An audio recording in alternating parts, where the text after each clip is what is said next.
Introduction. Why truth sets you free and how to hear it. It's late and the kitchen clock sounds louder than it should. Maya stands by the sink, rolling a chipped mug between her palms, buying time. Her younger brother has asked for another short-term loan. Her manager has hinted at restructuring, which could mean anything or nothing. And her partner has started answering simple questions with complicated explanations. Most of us have been in some version of this kitchen caught between what people say and what we sense underneath. We feel the itch to know. We want clarity, but we're not sure how to ask without breaking something we care about. Truth doesn't always arrive like a confession. More often, it shows up as a pattern. A pause that didn't exist before, a sentence that avoids a simple subject, a smile that doesn't quite reach the eyes. Think about this for a moment. The moments that changed your life, for better or worse, were usually linked to a truth discovered or ignored. You learned what someone really wanted. You finally admitted what you needed. You recognized the cost of pretending. Truth reorganizes the room. It may sting, but it clears space for new decisions. Pause and ask yourself, when did you last feel the relief of knowing, even if the knowing hurt? Most people recall a deep breath they didn't realize they were holding. The tension wasn't only about the situation, it was about the energy required to maintain uncertainty. Our nervous system pays a tax when we live in ambiguity. We check and recheck people's words. We replay conversations. We call three friends to get perspective, when what we really want is permission to face the facts. Honesty, yours and others, is a design for freedom because it reduces the number of realities you're trying to juggle at once.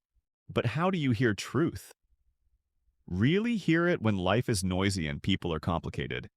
The answer begins with a posture, not a technique. It's the posture of respectful curiosity. Assume there is a reason for what someone is doing or saying, even if you don't like it. Assume the reason makes sense to them. That mindset reduces your urge to attack and increases your capacity to learn. When people feel understood, they often volunteer what they were going to hide. It's not magic, it's psychology. Safety expands disclosure, threat compresses it. There's also a practical side to hearing truth, and it starts with baselines. Everyone has their normal, their usual tempo, vocabulary, and comfort with eye contact or detail. Notice a person's baseline when stakes are low. Then, when the stakes rise, pay attention to deviations. A sudden flood of detail can be as meaningful as a drought. A person who normally answers directly but starts circling simple questions might not be lying, but they're managing something. Fear, embarrassment, misalignment. Your job isn't to catch, it's to understand. Consider Maya again. Her brother says, "It's just this month." I swear. Before she decides, she asks a simple, neutral question. What does just this month mean to you? He laughs and says, well, by the end of the quarter, for sure. That gap between this month and by the end of the quarter isn't an indictment, it's a discovery. It's the signal beneath the noise. With curiosity, not accusation, Maya learns more in 60 seconds than in a week of worry. She notices his baseline, usually easygoing, now performative.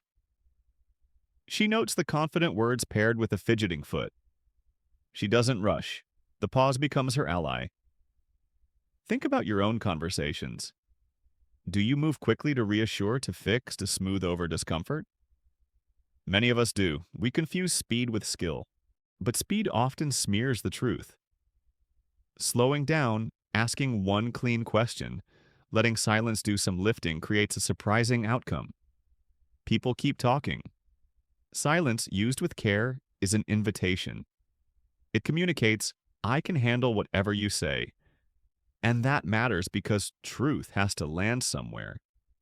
If you have no place to put it, no values, no boundaries, no plan, your ears will close before the words reach them. Here's another everyday example. A colleague says, I'm totally fine with the new deadline. You reply, what will that require from you? They say, oh, just a little extra effort. You ask, walk me through what a little looks like. They hesitate.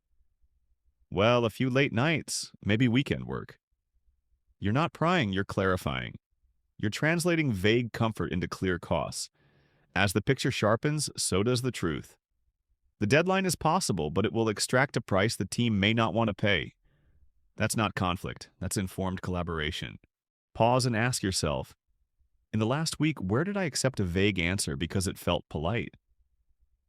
But is this really the whole truth? Could there be something deeper fear of disappointing you? Fear of being judged? Fear of losing status? When we approach people with empathy plus structure, we lower those fears. We become the kind of person others can tell the truth to, not because they have to, but because it feels like relief. Now, a word about the truth we withhold from ourselves. We're masters at elegant self-deception. It's not that bad. They didn't mean it. I'm just tired. Sometimes that's kindness. Sometimes it's a stall. The cost of the stall is subtle lost mornings, shrinking confidence, decisions outsourced to momentum. This book will invite you to become your own best interviewer, not a prosecutor, a patient, persistent ally. The questions you'll learn to ask others are the same ones you'll direct inward. What am I protecting? What am I afraid will happen if I say the real thing out loud? What would I do tomorrow if I accepted what I already know today? None of this is about turning you into a human lie detector. It's about alignment between words and actions, promises and plans, hopes and calendars. Alignment is practical. It saves money, time, and heartache. It clarifies who belongs in your inner circle and who belongs in your calendar once a quarter. It helps you negotiate wisely and love bravely. And when someone is not ready to be fully honest, alignment helps you respect yourself anyway, because you can act based on what you observe, not just what you're told. If you're listening to this as part of a learning journey, I'd love to hear what lands for you.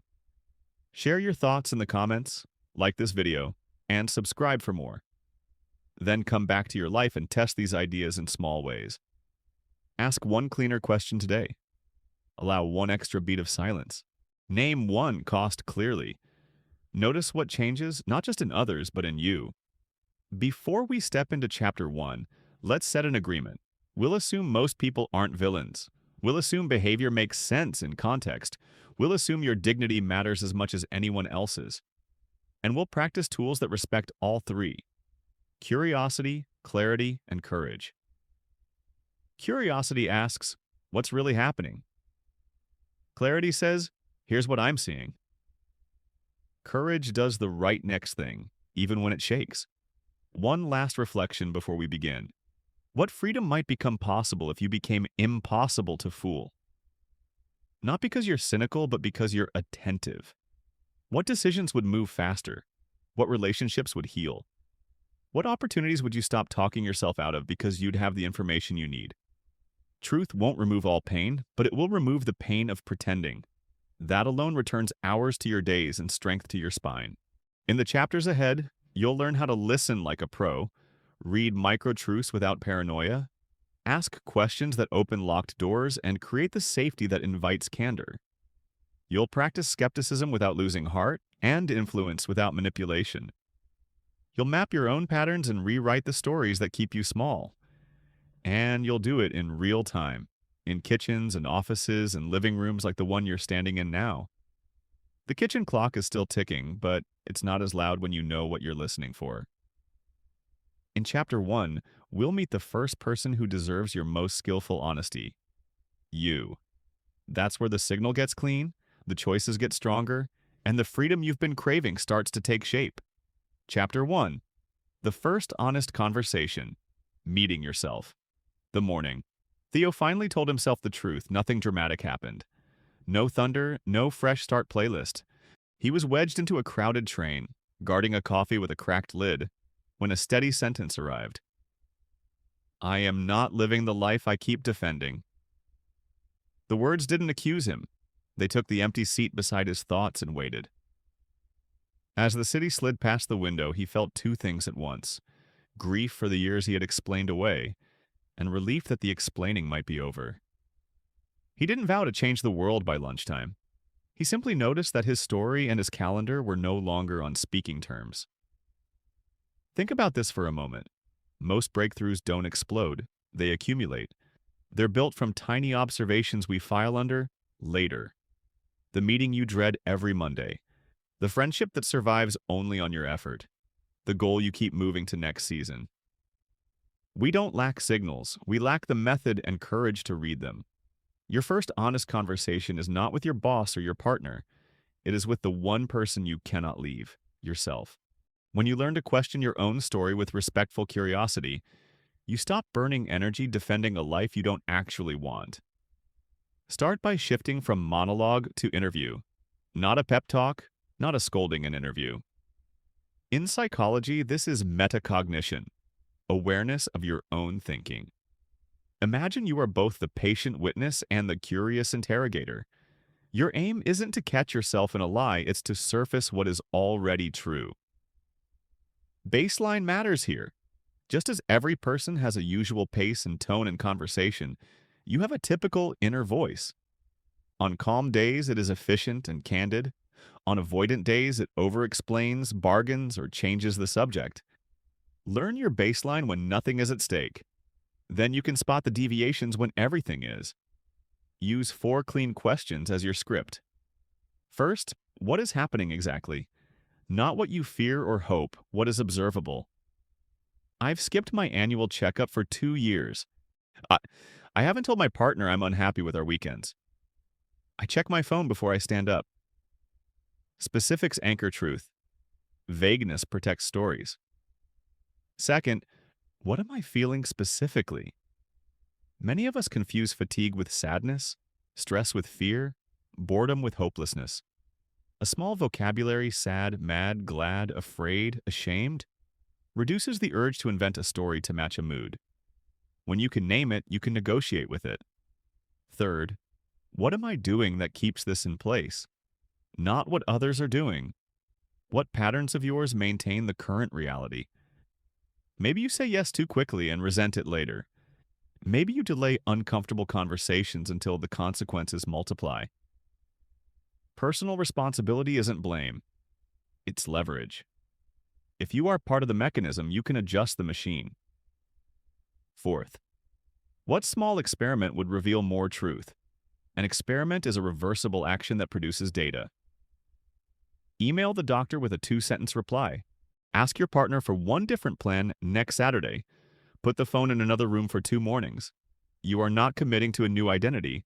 You are testing a hypothesis about your life. Pause and ask yourself, if I answered those 4 questions right now, what would surprise me? What would embarrass me? What would relieve me?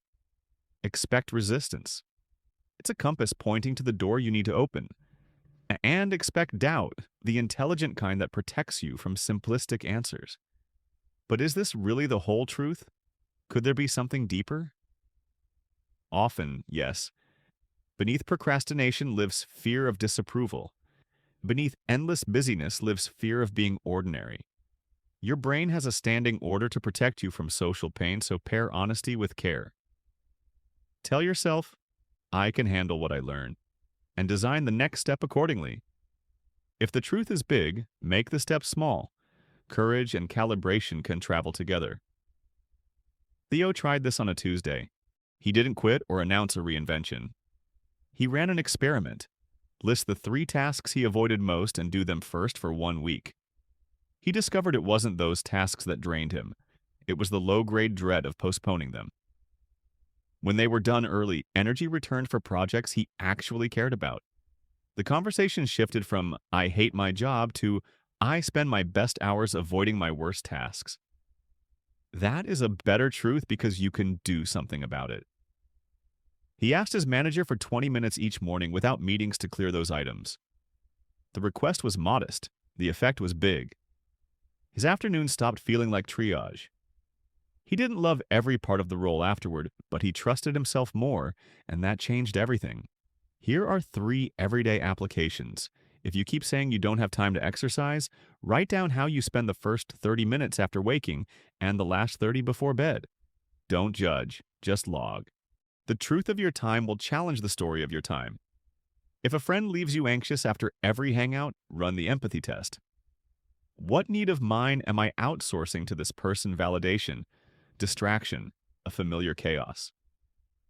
Map your need, not their flaw. If you're negotiating with yourself about a habit sugar, spending, scrolling switch from morality to probability. When I do X, what is the likely outcome in the next week, not the next decade? Near-term horizons make truth actionable. As you practice, beware the trap of overcorrection. A new truth tempts us to remodel our lives in a weekend. The nervous system revolts and we sprint back to familiar discomforts. Use the 1% protocol instead. What is a 1% shift that, if repeated, would compound into something undeniable? One candid sentence in a meeting instead of a rehearsed consensus. One honest text instead of a polite dodge. One evening walk without headphones to hear what your mind says when the noise dies down. Pause and ask yourself, where can I practice a 1% shift today? Choose a place small enough to win and meaningful enough to feel. Momentum loves specificity. Keep evidence. If you run an experiment, log what happened. The brain is a poor historian under stress. Proof protects progress. A simple note, talked about money with partner, survived, felt closer, becomes a lighthouse on the next foggy night. And if this chapter is landing for you, I'd love to hear which question or experiment you'll try. Share your thoughts in the comments, like this video, and subscribe for more. Then come right back to your life and run the smallest test with the highest payoff. Before we close, consider identity. We narrate ourselves with slogans. I'm the reliable one. I'm the funny one. I'm not good with conflict. Identities are helpful until they become cages. Challenge them gently. Who would I be if I were allowed to change? It isn't betrayal to update your story. It's evidence you're alive. A month after that train ride, Theo sat in a quiet library and made 2 lists. What gives energy? What takes it? He circled mentoring juniors on the first and performing urgency for status on the second. He asked to mentor 2 new hires each quarter and to skip 1 recurring presentation that existed only to impress. The answer wasn't instant, but the conversation shifted because the truth had shifted. He had stopped defending a life he didn't want and started designing one he could own.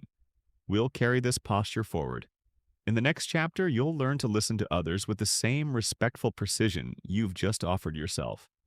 To hear the signal beneath the noise in everyday talk, and to make silence your ally without weaponizing it. The promise is simple and strong.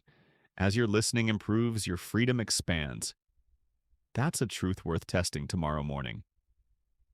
Chapter 2. The Signal Beneath the Noise. Listening like a pro.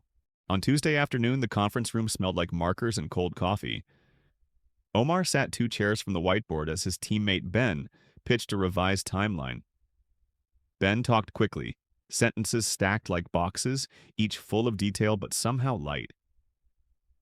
"We're in great shape," he said. "Just a few moving parts." Omar noticed something small.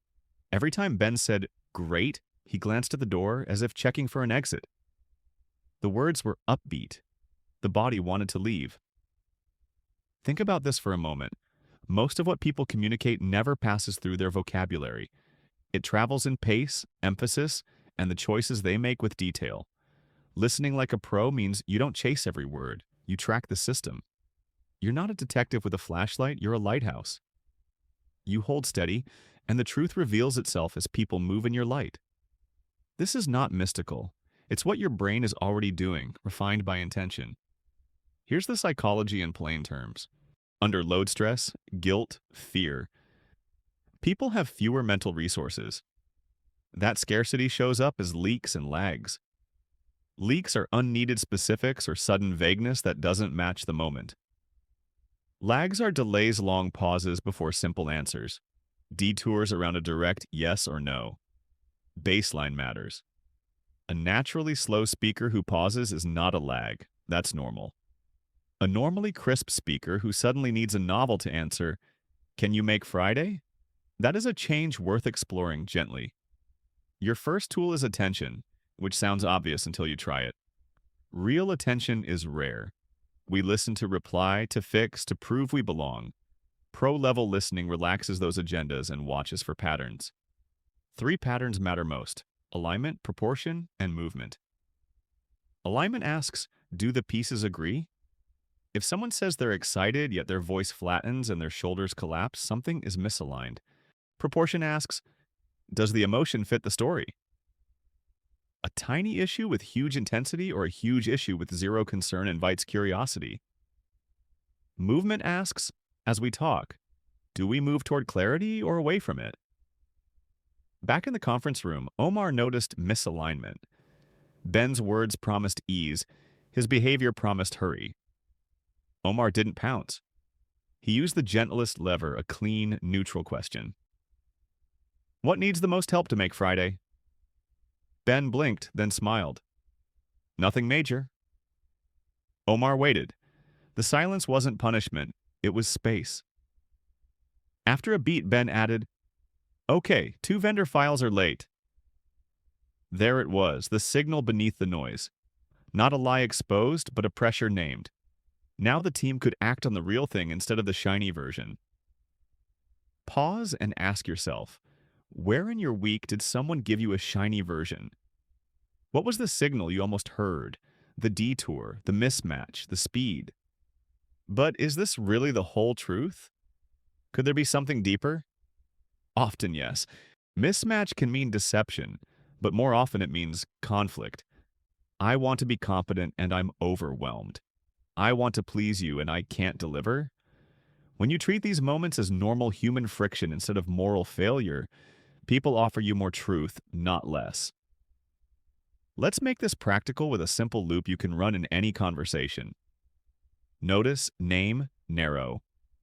Notice a pattern without judging it. Name it softly. Narrow with a question that invites one step deeper. Your teenager says, I studied, it's fine, while closing their laptop abruptly. Notice, abruptness. Name, you shut that fast. Narrow. What part felt most annoying? Your partner says, it's not a big deal, with a tight jaw. Notice tension. Name, your jaw's working hard. Narrow. What part of this feels big to your body? You're not interrogating, you're making room. Listening like a pro also means managing your own body, because people hear you with their nervous system before they hear you with their ears. Slow your breathing, it slows the room. Drop your shoulders, it signals safety. Keep your tone warm and your words simple. If you announce, I'd like to understand, then sound like a closing argument, the body believes the sound. Think about this for a moment. You can't invite truth with a threat. Your steadiness is not nice to have, it is the instrument. Examples help. At work, someone says, we're all aligned. You reply, say back what you're taking away. Divergent summaries reveal where alignment is wishful. In sales, a client says, price isn't the issue. You try, what would make the investment feel responsible? You convert a denial into criteria. With a friend who insists, I'm not mad, you say, I believe you. What feeling is closer disappointed or worried? You offer options, not a trap, and the conversation becomes navigable. Here's a small, surprising tactic. Reflect verbs, not adjectives. If someone says it's frustrating, ask, what keeps happening? Actions anchor truth because they are countable. Adjectives can keep you in clouds. Another tactic, separate past, present, and future. What happened? Past is different from what's happening in you right now. Present, and what will you do next? Future. When people blend these, stories tangle and responsibility evaporates. Untangling time gives truth a place to stand. Of course, there's a danger. Seeing signals everywhere, growing suspicious and sharp. Resist it. Listening like a pro is skeptical and generous at once. You hold 2 commitments, to reality and to relationship. You believe people can handle being known and still be okay. When you get it wrong, and you will repair quickly. I think I jumped to a story. Let me slow down. What did I miss? Repair strengthens trust because it proves you care more about truth than about being right. Pause and ask yourself, what is one conversation this week where I can practice notice, name, narrow? Visualize it. See yourself breathing, asking one clean question, letting the silence land. If you try it and it helps, share your thoughts in the comments, like this video, and subscribe for more. Your experience helps someone else dare to listen better. Let's return to Omar. After the meeting, he pulled Ben aside. "You carry a lot," he said. "Next time, bring me the late files before you bring me the optimism." Ben laughed, then exhaled the laugh into a sigh. "I wanted to be good news." Omar nodded. "You are. And good news includes the problem we can fix." That line became a team rule. Optimism includes the problem. It changed nothing about the workload, and it changed everything about the way they moved through it. One more layer because mastery lives in nuance. Some people leak with chatter, others leak with quiet. Some hide by giving you everything but the answer. Others hide by giving you only the answer and nothing around it. Your job is not to standardize people into your favorite communication style. Your job is to learn their baseline and notice the wobble. A wobble is an invitation, not an accusation. When you meet it with calm curiosity, you transform conversations from performances into collaborations. And what about when you are the one wobbling? Name it yourself. I'm giving you a lot of detail because I'm nervous. Honesty about process is still honesty. It models what you're asking others to try. The fastest way to become a pro-level listener is to practice being a pro-level speaker. Aligned, proportionate, moving toward clarity. Speak the way you want to be heard. People will mirror you more than they will obey you. We'll close with a promise. If you train this kind of attention, 2 freedoms arrive. First, you stop overreacting to noise. Not every sigh is a crisis. Not every pause is a plot. Second, you stop missing the quiet red flags that used to cost you weeks. You'll hear the small hinge the big door is turning on and nudge it early. In the next chapter, we'll get even smaller. We'll look at micro-truths. The tiny tells in language and behavior that add up to a reliable picture. The signal is there, already humming. Your ears are learning to tune. Chapter 3. Micro-truths, the small tells that add up. The night before the investor meeting, Lila rehearsed in her living room, slides glowing against the wall. Her co-founder Dan swore the client pipeline was robust. On paper, the numbers looked promising, but when Lila asked, "How many signed letters do we have?" Dan's answer took the long way home. He talked about interest, conversations, momentum. He smiled, then rubbed his thumb against his index finger, as if he were rolling invisible lint. A small tell, barely there. Lila didn't pounce. She paused. "What's still pending?" she asked. Dan's face softened. 3 are close. 1 might fall through. The invisible lint had been a truth looking for an exit. Think about this for a moment. Most of what protects you in life is small and repeated. Seatbelts, hand washing, checking a door lock. Micro-truths work the same way. They're tiny data points. The way someone handles a simple pronoun, the way a timeline shifts by a word, the way answers either get close to the question or drift past it. No single signal convicts. Together they tell a story. Micro-truths don't aim to catch people. They help you steer early and kindly. Here's the psychology behind them in simple terms. Under pressure, our brains economize. We default to habits and shortcuts. When a topic pokes a tender spot, fear of failure, fear of judgment, we reach for vagueness, distance, or charm. Micro-truths reveal those shifts without shame. They help you notice the difference between "I shipped the report" and "the report was shipped," between "I did it Tuesday" and "it's basically done."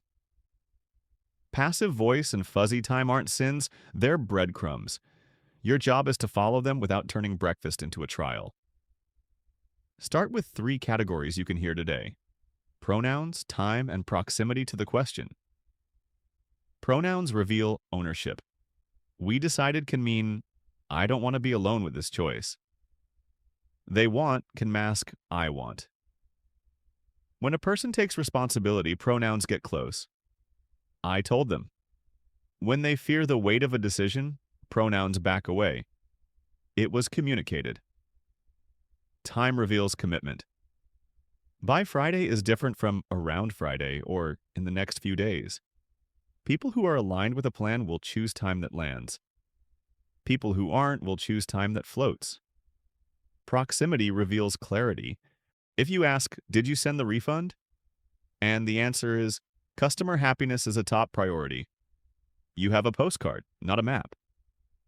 Pause and ask yourself, where did you hear one of these micro shifts this week? How did your body react curiosity or judgment?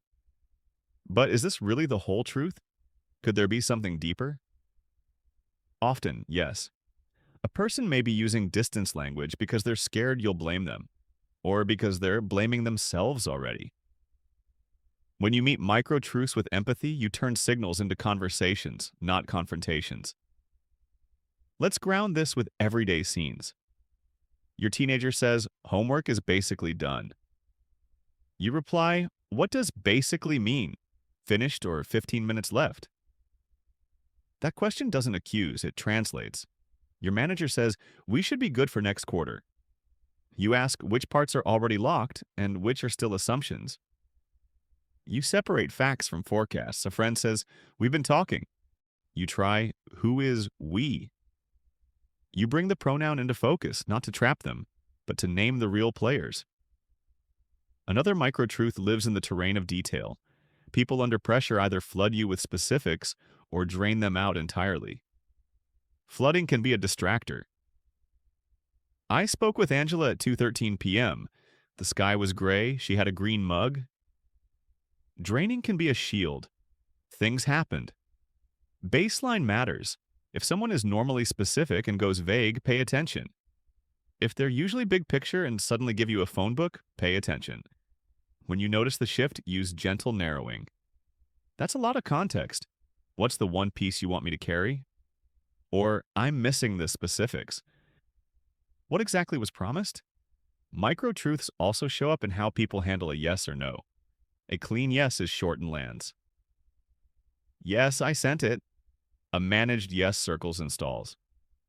Absolutely, I believe so. Let me double check. A clean no respects both of you. No, I can't make Friday. A masked no tries to be a yes in costume. Friday is tricky. Maybe I could possibly, let me see. You don't need to pry. You can rescue both of you with clarity. Sounds like a no want to call it that. Watch how relief often follows. Think about this for a moment. Micro-truths don't require you to be a scientist. They require you to be a steady witness. You don't diagnose, you describe. You said should twice. What would will look like? You said we. Who else was in the room? You said soon. What date belongs to soon? Description invites precision. Precision invites accountability without shame. Now, the shadow side. Once you see micro-truths, suspicion can take the wheel. Resist the urge to turn every maybe into a verdict. Signals are invitations, not convictions. If you react like a prosecutor, people will lawyer up. Your tone makes the tool safe. Try phrases like, help me understand. I'm hearing two different timelines, or I might be missing something, walk me through it. Gentle language protects dignity while still moving toward what's real. Lila applied this with Dan. Instead of interrogating him about the pipeline, she set a format. For each lead, say status, next step, and date. Micro-truths prefer structure because structure reduces wiggle room while preserving respect. Dan admitted 2 prospects were warm conversation, not commitment. They adjusted the pitch to highlight the signed letters and framed the rest as opportunities in motion. The result wasn't just a cleaner deck, it was a cleaner conscience. Here are practical ways to train your ear. For a day, count Hedges' words like basically, should, kind of, around, probably. Don't pounce, just notice. For a week, practice a follow-up question that installs a unit of measure. How many? By when? For how long? With whom? In a tough conversation, repeat the person's words back, removing the hedge. So you will send it by Friday. Watch whether they accept the clean version or add the hedge back. Their choice is a micro-truth you can work with. Pause and ask yourself, which hedge do you use when you're nervous? Do you soften with just, hide with we, float with soon? What might you be protecting your image, your relationship, your sense of control? If you feel a pinch naming this, good. That's your humanity. Share your thoughts in the comments, like this video, and subscribe for more. Your lived examples make these pages breathe. One more note on bodies. Micro-truths aren't only verbal. A foot points toward the door when a subject arises. A breath stalls before yes. Eyes narrow when a date appears. None of this proves deception, it proves energy. Where there is energy, there is meaning. You can be kind and still be attentive. B. You went quiet when I mentioned the budget. What hit you? Or you looked relieved when we moved on. Should we go back for a minute? Your observation is the bridge. Your tone determines whether anyone crosses. When micro-truths stack, they offer you a decision path. One hedge you ignore. 5 hedges and 2 drifting pronouns. You ask for specifics.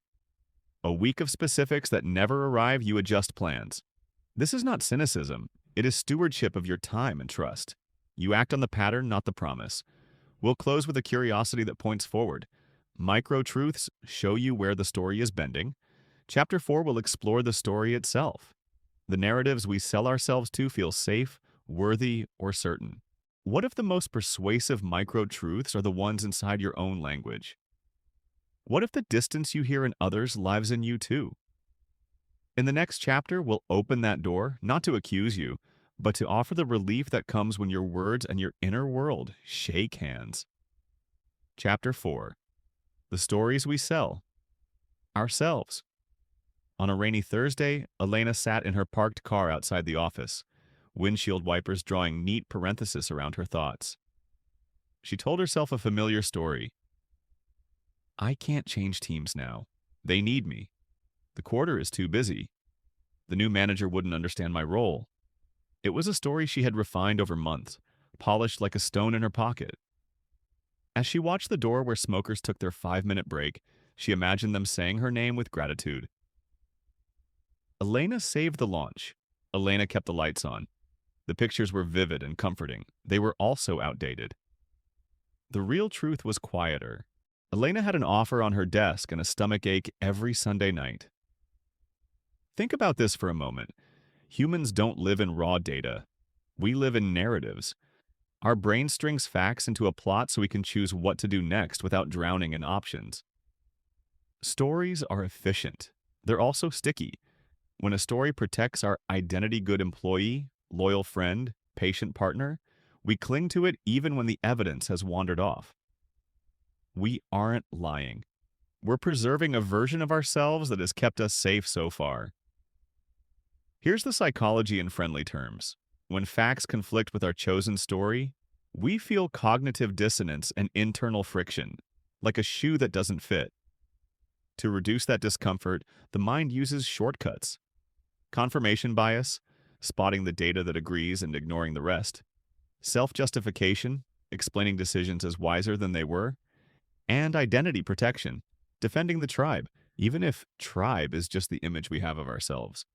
None of this makes you a bad person. It makes you a person. The goal is not to punish yourself for using stories. It's to upgrade them when they stop serving your life. Elena's story had done good work once. Early in her career, I'm indispensable fueled her growth. She took the gnarly tasks others dodged, learned hard skills, became reliable under fire. But the same story had turned rigid. They need me was now code for I don't want to be the new kid again. The plot had drifted from service to fear. You can hear that drift in your own life when the story requires you to ignore your body altogether. No sleep, No joy, no Sunday without dread. Pause and ask yourself, what's a headline you've been repeating lately? This is just a season. I'm fine. They didn't mean it. But is this really the whole truth? Could there be something deeper? Notice your first instinct right now. Is it to explain, defend, or dismiss? That instinct is a signal. It tells you the story matters to your identity. Good. That's where the best upgrades happen. There's a simple, kind way to examine your stories without blowing up your life. Treat them like drafts. Drafts are allowed to be clumsy, partial, out of date. Instead of pronouncing, "My story is wrong," try, "My story might be ready for revision." Then run 3 moves. Title it, test it, and time box it. Title it. Give your current narrative a name you can hold. Elena called hers the indispensable anchor. Someone else might name theirs the patient saint, the lone wolf, or the noble underdog. Titles create distance without disrespect. Once titled, read it aloud. In the indispensable anchor, I believe the team can't function without me, and leaving would be disloyal. Does that land? If so, you're ready for the test. Test it with 2 questions. First, what evidence would change my mind? Not what evidence exists. The mind will keep finding confirmation, but what specific new information would make the story wobble? If the answer is no evidence, you don't have a story. You have a shrine. Gently step back. Second, who benefits from this story and who pays? Name actual names, including your own. If your loyalty keeps a leader comfortable but keeps your nervous system inflamed, you've identified the cost center. Finally, time box it. Declare an expiration check. I will run this story for 6 more weeks and then review. This isn't procrastination, it's a contract. It forces a rendezvous between your narrative and your calendar. At the end of the box, ask 3 plain questions. What happened? What didn't? What did it cost? Elena did this. She wrote indispensable anchor at the top of a page and listed the benefits: respect, control, predictability, and the costs: sleep, growth, resentment. She told herself 6 weeks. During those weeks, she ran small experiments to get fresh data. She trained a junior teammate to own a weekly report. She declined 1 non-essential late-night request with a clean no. She took a 1-hour call with the new manager who had offered her the role and asked specific, measurable questions. The experiments didn't demand a leap. They invited truth. At the end of 6 weeks, her data had shifted. The team survived her boundaries. The junior teammate thrived. The new manager answered cleanly. The story hadn't died, it had matured. I am reliable remained true. I must be the one to hold everything did not. Think about this for a moment. The story you defend can either protect your dignity or imprison your future. The difference is flexibility. Rigid stories require reality to contort. Flexible stories ask reality to contribute. You don't abandon identity, you let it breathe. Here are practical applications you can use today. Conduct a story swap with yourself. Swap. Write your current narrative in first person. I can't rest because... Then rewrite it in third person. She believes she can't rest because hearing your story as if it belongs to someone you care about often unlocks compassion and creativity. Next, interview your future self, the version of you 12 months ahead who did the brave thing. Ask, what did I stop telling myself that made all the difference? Let the answer be short. Short truths are easier to carry. You can also set up a friction diary for a week. Each time you feel resistance at the gym door, in a meeting, at the "Are you free to talk?" text jot the sentence your mind offers to escape. Now's not the time. It will get better on its own. It's not that bad. At week's end, look for patterns. You're not collecting proof of weakness. You're collecting the vocabulary of your protective stories so you can negotiate with them more skillfully. Pause and ask yourself, where does my favorite story ask others to be mind readers? If they loved me, they'd know. If they respected me, they'd ask. What if the upgrade is as humble as making a clear request? And where does your story outsource your power? When they change, I'll be happy. Stories that require everyone else to move first leave you waiting on a platform as trains come and go. If you're feeling a little defensive, that's expected. Defense means the story matters. Breathe. You're not on trial. You're in rehearsal, and rehearsal is where courage learns the lines. To keep the work humane, pair each revision with a resource. A friend who reflects you accurately, a small boundary that returns an hour to your week, a walk that puts your body back in the conversation. Stories change at the pace of nervous systems, not at the speed of slogans. One afternoon, Elena met with her current manager. "I've been running an experiment," she said. "I'm teaching more and the team is fine. I'm also considering a role where mentorship is the point, not the extra." She expected pushback. She got respect. "You've earned the right to grow," he said. The line landed like a bell. Her old story had predicted abandonment. The new evidence offered belonging in motion. She accepted the offer 2 weeks later. The rain on the windshield became sunlight on the dashboard. Same car. Updated map. If this chapter is stirring anything in you, an old plot that needs a new chapter, share your thoughts in the comments, like this video, and subscribe for more. Your words might be the mirror someone else needs. We'll close with a promise and a question that pulls you forward. The right questions can unlock a stuck story faster than any pep talk. In the next chapter, you'll learn how to ask questions that open locked doors of other people and of yourself. But before we get there, try this. What is the kindest, clearest question I'm avoiding because I already fear the answer? Write it down. Sit with it. Let it tug you toward what's real. The story you're living wants your partnership, not your protection. The update is waiting in the question you're brave enough to ask next. Chapter 5. Questions that open locked doors.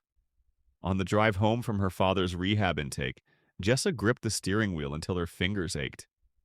She'd spent 2 hours answering forms and circling dates, and yet the one thing she needed, whether he would actually stay, remained fog. Every time she edged near it, he slipped away into charm. "Sweetheart, you know me. I've pulled through worse." She loved him. She also knew the dance. At a red light, she rehearsed everything she wished she'd said: lectures, ultimatums, clever speeches, then surprised herself with a simpler wish. "I wish I'd asked one clean question and let it land." Think about this for a moment. Doors don't open because you pound harder. They open because you find the hinge. The right question is a hinge.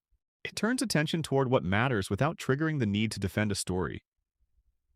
In high-stakes interviews and everyday life, the same principle applies. Respectful, precise questions invite truth. Blunt, loaded, or vague ones invite performance. Here's the psychology in plain terms. Our brains are social organs. When we feel threatened, judged, cornered, accused, our working memory shrinks. We grab for safety, excuses, exaggerations, silence. Why questions feel like cross-examination? Why didn't you? And push people into justification. What and how questions feel like collaboration? What happened next? How will we handle Friday? And pull people into explanation. The goal isn't to outsmart anyone, it's to keep the prefrontal cortex where reason and honesty live online.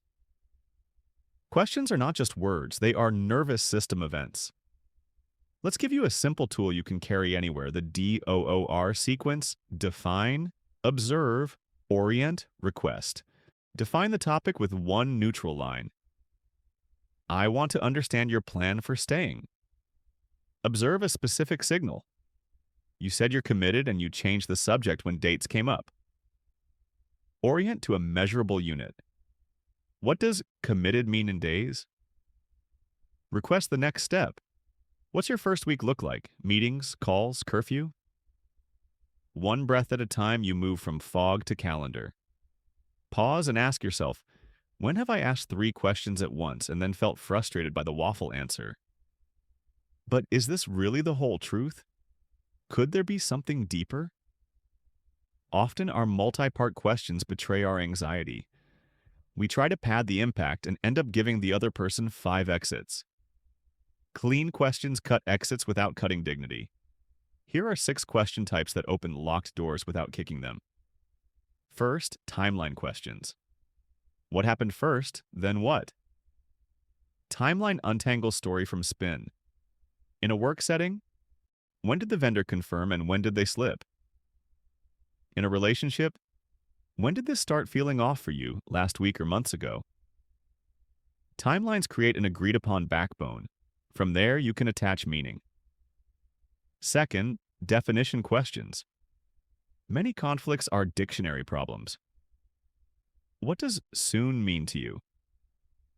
When you say fine, is that content or compliance? Precision removes the need to mind read and exposes gaps you can fill.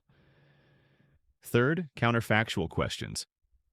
These invite truth by imagining a slightly different world. What would have to be true for you to say yes today? If you weren't worried about disappointing me, what would you choose? These questions bypass binary traps and surface criteria you can negotiate.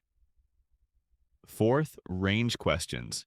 Instead of chasing a wobbly yes-no, ask for a scale. On a scale of 1 to 10, how ready are you to commit to this plan? Follow with the magic narrow. What would move you 1 point? Ranges acknowledge ambivalence without getting stuck in it.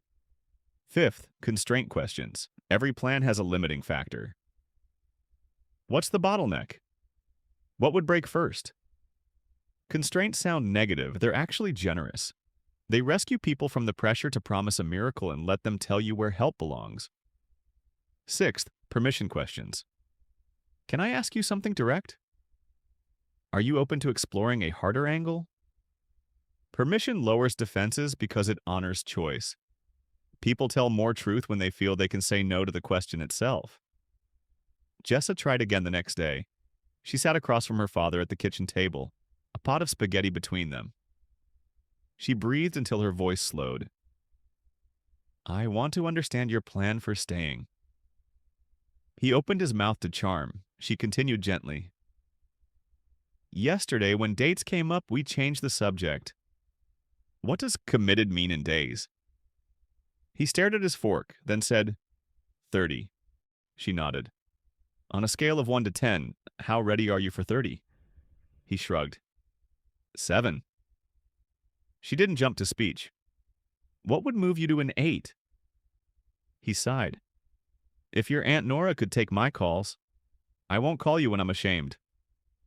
Constraint named, permission granted, next step clear. They texted Aunt Nora. The door didn't fly open, but the hinge moved.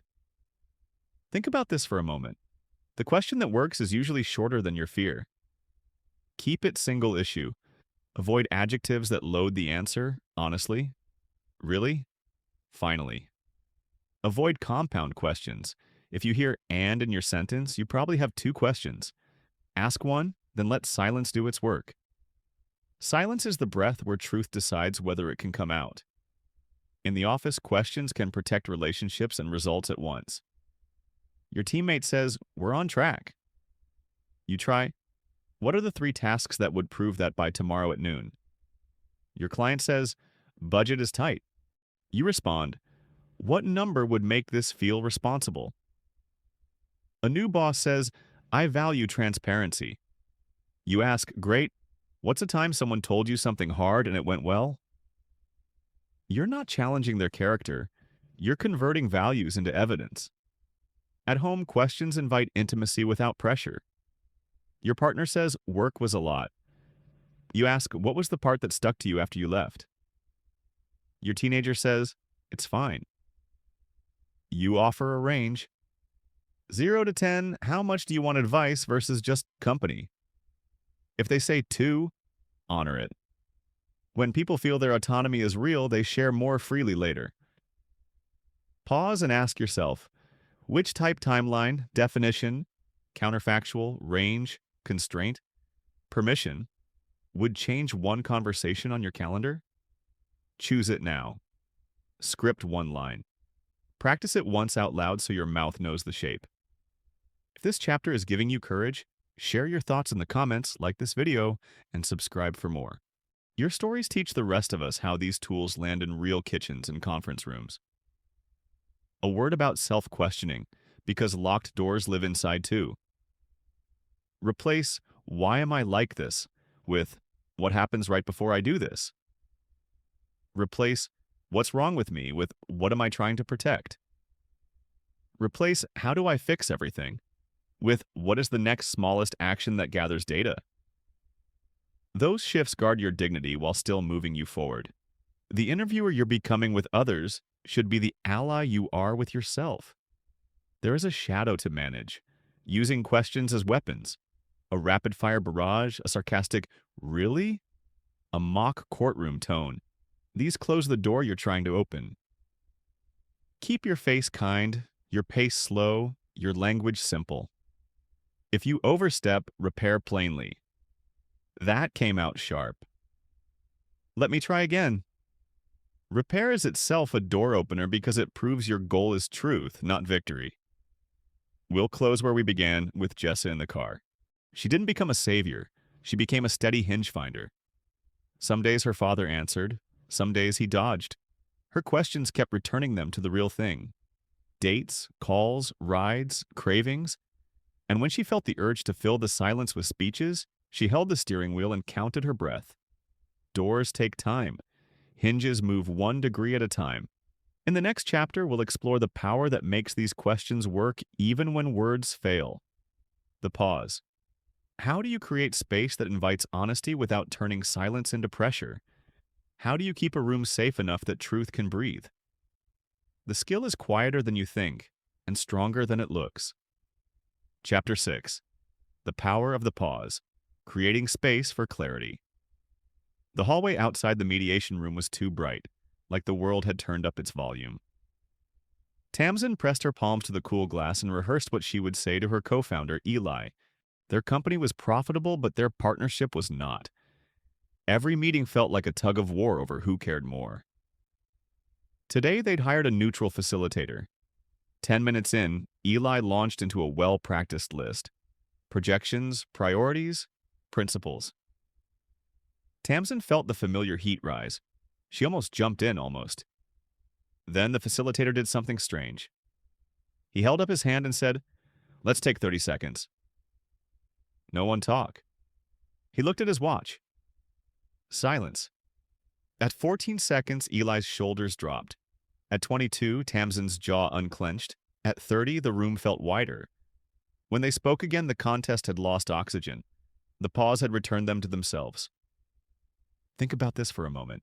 Silence isn't the absence of communication. It's a kind of punctuation. It shapes meaning. The space between notes makes the melody. Most of us rush to fill gaps because gaps feel risky. We fear we'll look unprepared, uncaring, or weak.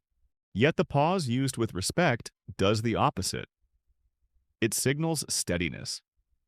It gives the brain enough room to move from defensive reflex to thoughtful response. In truth-seeking conversations, that room is gold. Here's the psychology, plain and useful. Under stress, your sympathetic nervous system spins up. Heart rate climbs, breath shorten, attention narrows. When another person stops talking, your body, tuned for survival, leaps to fill the void. But a deliberate pause. 5 seconds, 10 recruits your parasympathetic system. Breathing slows. The prefrontal cortex, where planning and honesty happen, comes back online. In conversation analysis, researchers call this latency to response. Short latencies correlate with impulsive or socially protective answers. Slightly longer ones correlate with accuracy and disclosure. In everyday words, if you want the real thing, make room for it. There's a baseline here too. Some people think in paragraphs, others in headlines. Pauses mean different things across personalities and cultures. That's why the pause works best when you frame it. "I'm going to leave a little space so we can both think" is not manipulation, it's kindness. It tells the other person the quiet is a bridge, not a trap. How do you build this skill without turning into a statue? Use the 3 by 3 method. 3 breaths before you speak. 3 beats after you ask. 3 seconds when you feel the urge to rescue someone from their own thinking. Those tiny slices of time create an environment where truth can breathe. If 3 seconds feels like an ocean, count in your head or press your feet into the floor to anchor your body. Practical scenes bring this to life. In a one-on-one, your direct report says, "I'm fine with the workload." You hear the practiced brightness. You respond with a clean question. "What would too much look like?" Then pause. Don't rush to soften the question or offer examples. Let the silence carry the invitation. Often, the person will walk into the space and set something down they've been holding. In a negotiation, the other party quotes a number. You breathe, sip water, and let 3 beats pass. Silence here isn't a power play, it's signal insulation. You're telling your own nervous system, think, then speak. Pause and ask yourself, where do I panic-fill silence meetings, dates, family dinners? What story am I protecting with all that talking? That I'm valuable only when producing words? But is this really the whole truth? Could there be something deeper? Maybe you learned to keep the room calm as a child. Maybe you equate quickness with competence. The pause is how you practice a new story. I'm valuable when I create clarity. A second tool, name the moment. "I'm thinking," said kindly, is a gift. It buys time without creating mystery. "Take a second," invites the other person to meet you in the slower lane. If a topic is hot, bracket the pause with time. Let's have 30 seconds, then we'll each say one sentence we want the other to carry. Structure keeps silence from feeling like exile. Another micro skill, the echo. Ask one clean question, then echo the last key word the person used if they stall. "What scared you most?" Pause, they say. "Just the fallout." You echo gently. "The fallout?" The single word mirror encourages them to keep going without steering them. There's also the written pause. When an email triggers you, draft the reply, then stand up, get a glass of water, and reread out loud. The sound will reveal where you wrote to win rather than to align. The pause turns a flamethrower into a lantern. If the stakes are high, sleep on it. Time is the longest pause and often the wisest. Of course, silence can be misused. If your quiet becomes coldness, you're not creating space, you're creating distance. The difference is posture. Space says, "I'm here, I can wait, and I want the real thing." Distance says, "I'm withdrawing until you perform." Keep your face soft, nod. Breathe where the other person can see your chest rise. Those tiny cues tell the body across from you that they're still welcome. Let's return to Tamsin. After that 30-second reset, she tried something she'd never done with Eli. "Here's what I can own," she said, and then she shut up. 10 seconds later, he said, "Here's where I overreach," and shut up. The facilitator nodded but stayed quiet. In the space that followed, they both realized they wanted the same thing, fewer last-minute heroics, more predictable planning. They left with a 2-line agreement and a follow-up date. The pause didn't solve the partnership. It made solving possible. Think about this for a moment. The pause is a promise that you won't rush past reality for relief. That promise changes homes and teams. A parent who pauses after a teenager's brittle "fine" signals, "I can handle your full answer." A manager who pauses after a tough ask signals, "I'm not afraid of bad news." A friend who pauses after you confess a mistake signals, "I'm here for you, not for a spotless story." Here are small practices to make this muscle real today. In your next meeting, wait 1 beat longer than usual before answering a question directed at you. Notice the discomfort, then notice the clarity of what you say. In a hard talk, put a timer on the table and agree to a 1-minute quiet break if either person says pause. In brainstorming, use a written pause. 2 minutes where everyone scribbles ideas before anyone talks. The quiet surfaces contributions from people who don't think out loud. Pause and ask yourself, what would change if I trusted 10 seconds more? Where would my relationships feel safer, my decisions cleaner, my days less frantic? If this chapter is helping you try, share your thoughts in the comments, like this video, and subscribe for more. Your experiments with silence will give courage to someone who's never been allowed to take a breath. There's a shadow question worth naming. What if the other person exploits the pause, fills it with control, guilt, or endless detours? The answer lives in pairing space with structure. You can be generous and firm. I want to hear you, and I want us to land this in 20 minutes. I'm going to pause for 10 seconds, then ask you to pick one action. Space plus boundary keeps truth moving. One more inner layer.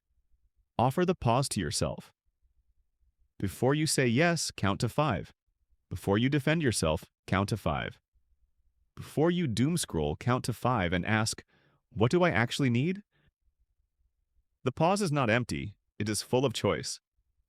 In those 5 seconds, you can realign with who you said you want to be. We'll close with a promise that points ahead. The pause works because it feels safe. In the next chapter, we'll build that safety on purpose, trust that invites honesty without forcing it. Guardrails that protect dignity while revealing what's real. Safety first, building trust. That invites honesty isn't about bubble wrap. It's about the sturdy environment where truth can stand. The silence you're learning to hold is the doorway. The safety you'll learn to create is the home. Chapter 7, Safety. First, building trust that invites honesty. On Friday afternoon, the conference room had that brittle quiet that says everyone knows the answer, but no one will say it. Malik stared at the post-mortem slide. Delivery missed by 2 weeks. His team shifted in their chairs, clicking pens, studying water bottles. He asked, "What happened?" And got a chorus of polite fog. A lot of moving pieces. Some unforeseen dependencies. Communication gaps. Malik wasn't angry, he was tired. He could feel the truth in the room like a storm outside the window pressure without rain. He realized they weren't withholding facts. They were protecting themselves. He hadn't built a place where honesty could land without punishment. Think about this for a moment. People don't tell the truth where it isn't safe to live.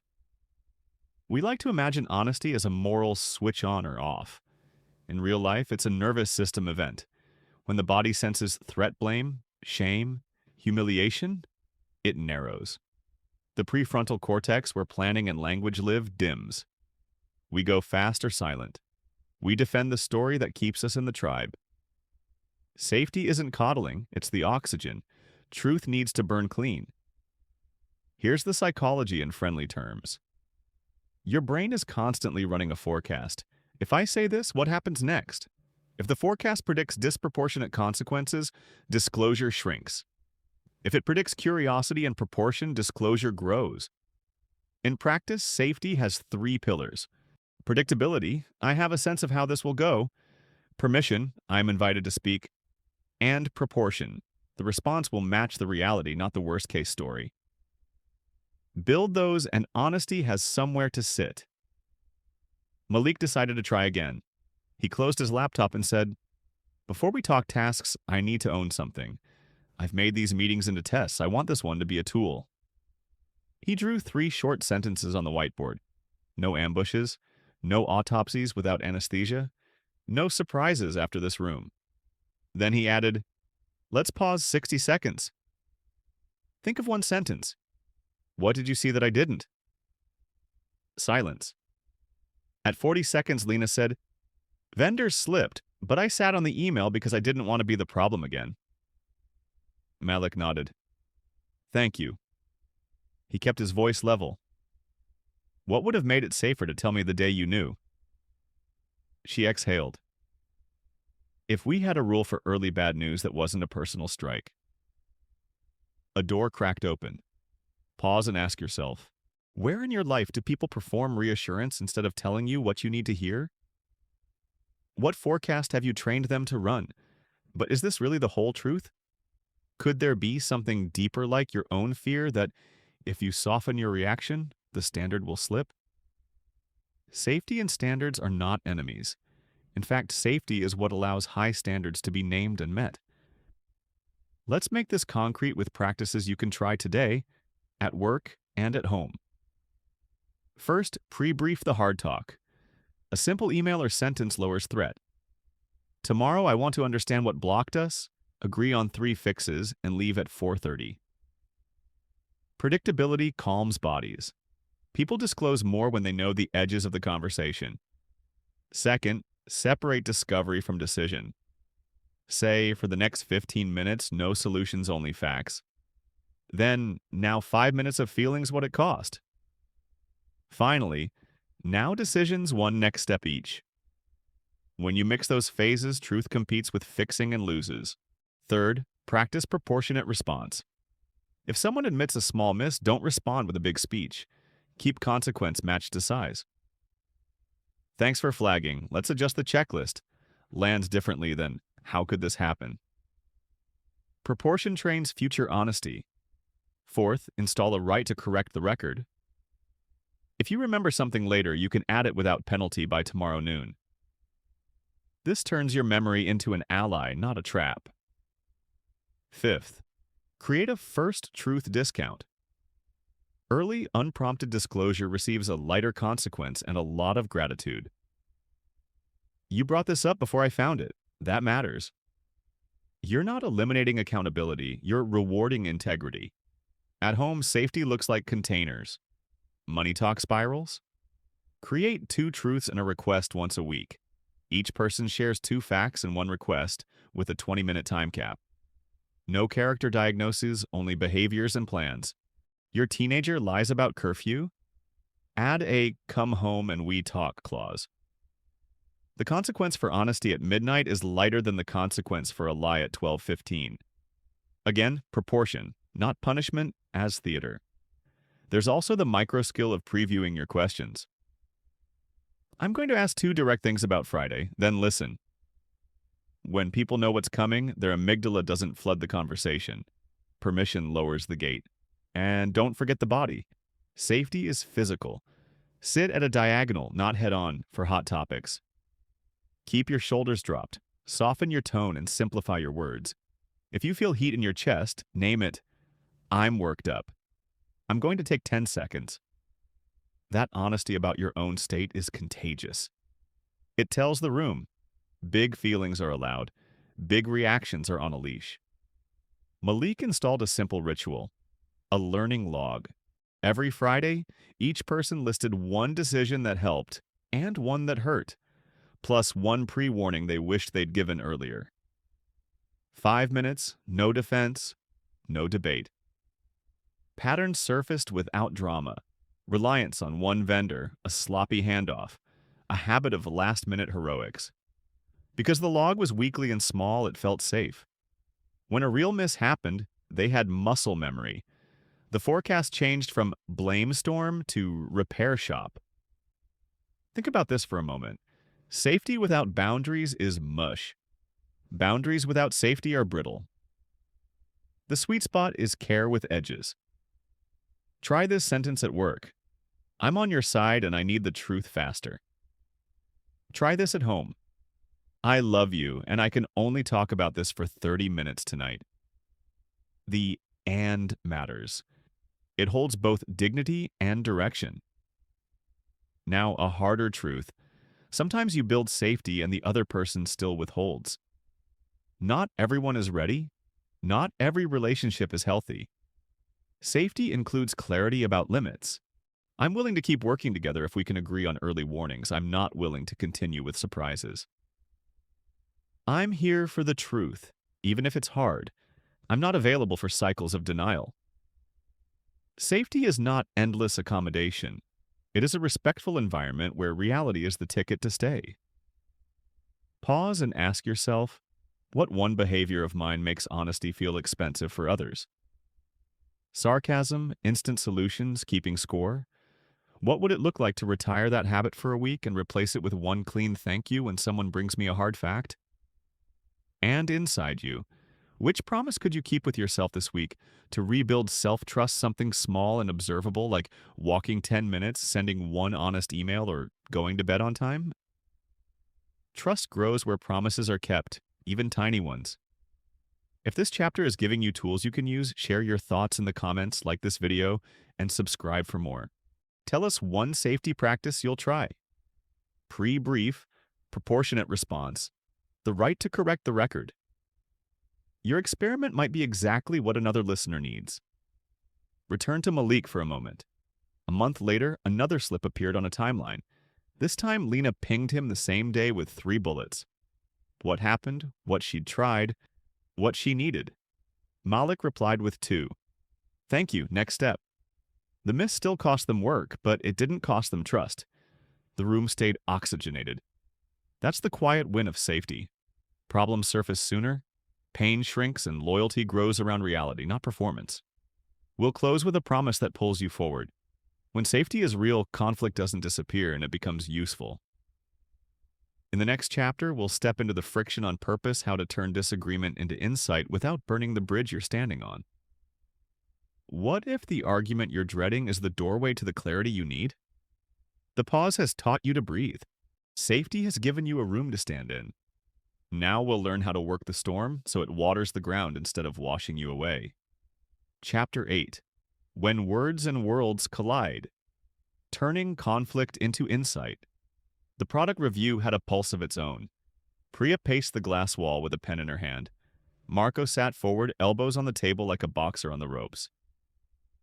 We launch now, Priya said, tapping the calendar. Momentum dies if we wait. Marco shook his head. One more sprint. Ship something we don't have to apologize for.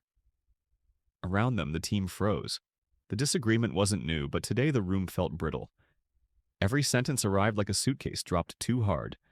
The words clashed, but beneath them were 2 different worlds. Priya cared about opportunity.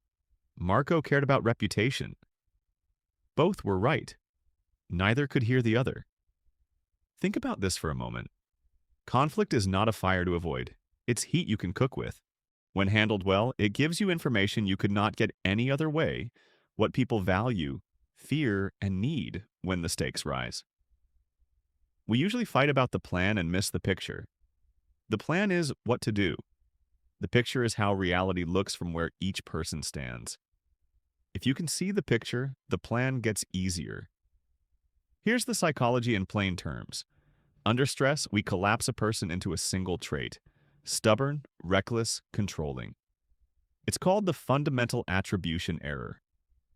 We explain our own behavior by context, I had no time, and theirs by character, he's careless. Threat tightens the lens. The nervous system prepares to win or hide, not to understand. The exit is simple, not easy. Slow the lens. Name the frames. Ask the question that moves you from positions to purposes. Priya wanted to move. Marco wanted to minimize regret. Those are purposes. So the facilitator tried something different. Before we argue the plan, she said, tell me the world in which your plan is obviously the right one. Priya described competitors inching closer, customer excitement fading if they delayed. Marco described new users hitting a crash on day 2 and churn posts multiplying online. 2 good fears, 2 sensible maps. The room exhaled because both pictures were believable. The fight shrank from who is right to what are we solving for first. Pause and ask yourself, when was your last argument that felt like 2 monologues? What purpose were you protecting? Speed, safety, dignity, fairness? But is this really the whole truth? Could there be something deeper, like a fear of being invisible if your priority doesn't win? Or a fear of being blamed if anything goes wrong? If you can name the deeper layer without shaming it, you turn conflict from a verdict into a workshop. Here's a simple loop to turn heat into light. Intent, mirror, bridge. State your intent in 1 sentence that lowers threat. I want us to leave aligned and proud of the choice. Mirror the other person's picture until they say, that's right, not you're right. That's right means the map you reflected matches theirs. It's a truth signal. Then build a bridge question from picture to plan. Given your risk in mind, what test could we run this week that protects both? The loop is respectful and relentless. You don't surrender your view, but you make room for theirs. Practical example at home. Two siblings, Aiden and Nora, argue over their mother's care. Aiden wants a facility with staff. Nora wants her to stay home with visiting help. Intent: I want mom safe and us still talking after this. Mirror: for you, the fear is she falls alone. For me, the fear is she feels abandoned. That's right. Bridge: what trial could we run for 30 days that addresses both? It might be daytime staff at home plus a fall detection system, with a date to reassess. The point isn't to win, it's to learn. In meetings, use strong steelman before critique. Summarize the best version of the idea you disagree with. Marco, your case is that waiting preserves trust and prevents a noisy churn. That's right? When he nods, your next sentence has a better chance to land. Given that, what's the smallest slice we can ship that is immune to churn risk? You are not conceding. You are sequencing. People loosen their grip when they feel seen. Another tool: separate non-negotiables from preferences. Most fights are preferences dressed up as principles. Ask, what are your two non-negotiables and what are you flexible on? Then show yours. Priya might say, non-negotiable: a public moment with customers this quarter. Flexible: exact feature set. Marco might say non-negotiable: no showstopper bugs in onboarding. Flexible: scope and audience size. Now you can design a plan that respects the edges and plays inside them. Think about this for a moment. Conflict stays stuck when the conversation hides the scoreboard. At work, make success criteria public. We'll call this a good decision if retention doesn't drop below X and signups don't slow more than Y. At home, make feelings criteria public. This will feel good if both of us get at least one evening off and neither of us is resentful. Criteria convert scared energy into measurable experiments. There's also a cadence to conflict. Don't skip sequence. Discovery: what happened, what matters. Then design: options. Then decide, choose, and commit. Many arguments are design and decide without discovery. That's why they feel like pushing a car with the parking brake on. When in doubt, return to discovery. What did I miss about what this means to you? Ask, then pause. Your silence is a vote for depth over speed. Here are everyday scripts you can borrow. Help me argue your side well enough that you'd hire me to present it. What future are you protecting with your position? What would make this decision feel responsible to you in 6 months? On a scale from 1 to 10, how much of this fight is about this topic versus a bigger pattern? If it's above a 6, name the pattern: late changes, being left out, old promises. If we had to try your way for 2 weeks, what safeguard would you want from me? Conflict also reveals power. Some people can afford to be generous because consequences don't stick to them. If you hold more power, title, age, money, install protection for the other person's truth. Say, there is no penalty for disagreeing here, and I'll show that now. Then reward candor on the spot. Thank you for saying that. Keep coming. Safety is a precondition for insight. You built some in the last chapter. Use it here. Pause and ask yourself, what do you do when you feel misunderstood? Repeat: louder, withdraw, or ask a better question. If this episode is giving you tools, share your thoughts in the comments, like this video, and subscribe for more. Tell us one line you'll try when tension rises. Your experiments become someone else's courage. Watch for a common trap, using empathy to erase edges. You mirror beautifully, then abandon your own needs to keep the peace. That's not insight, that's self-erasure. Keep a visible ledger of both sides. Write them down. Say, I can reflect you and still hold my line. Conflict becomes nourishing when empathy meets boundary care with edges. We'll go deep on that in the next chapter. Let's close the loop with Priya and Marco. After mirroring each other's pictures, they wrote shared criteria on the board. A public customer moment this quarter. No critical onboarding failures. I gusted, they designed a limited beta to a waitlist of 500, with a rollback plan and a 7-day metrics review. Priya got momentum. Marco got margin. More important, the team got a method. When worlds collide, map them, then build a bridge. The argument didn't disappear, it got useful.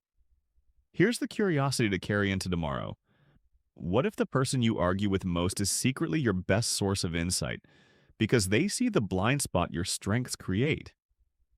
What would change if, the next time heat rises, you treated the other person like a guide to terrain you don't yet know?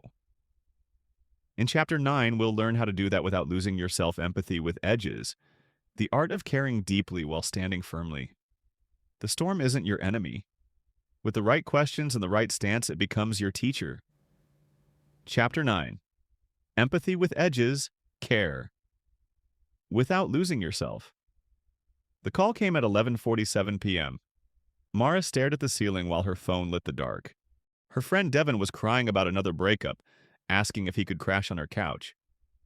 She had a 7 a.m. presentation in a living room, already carpeted with the last temporary bag he'd never picked up.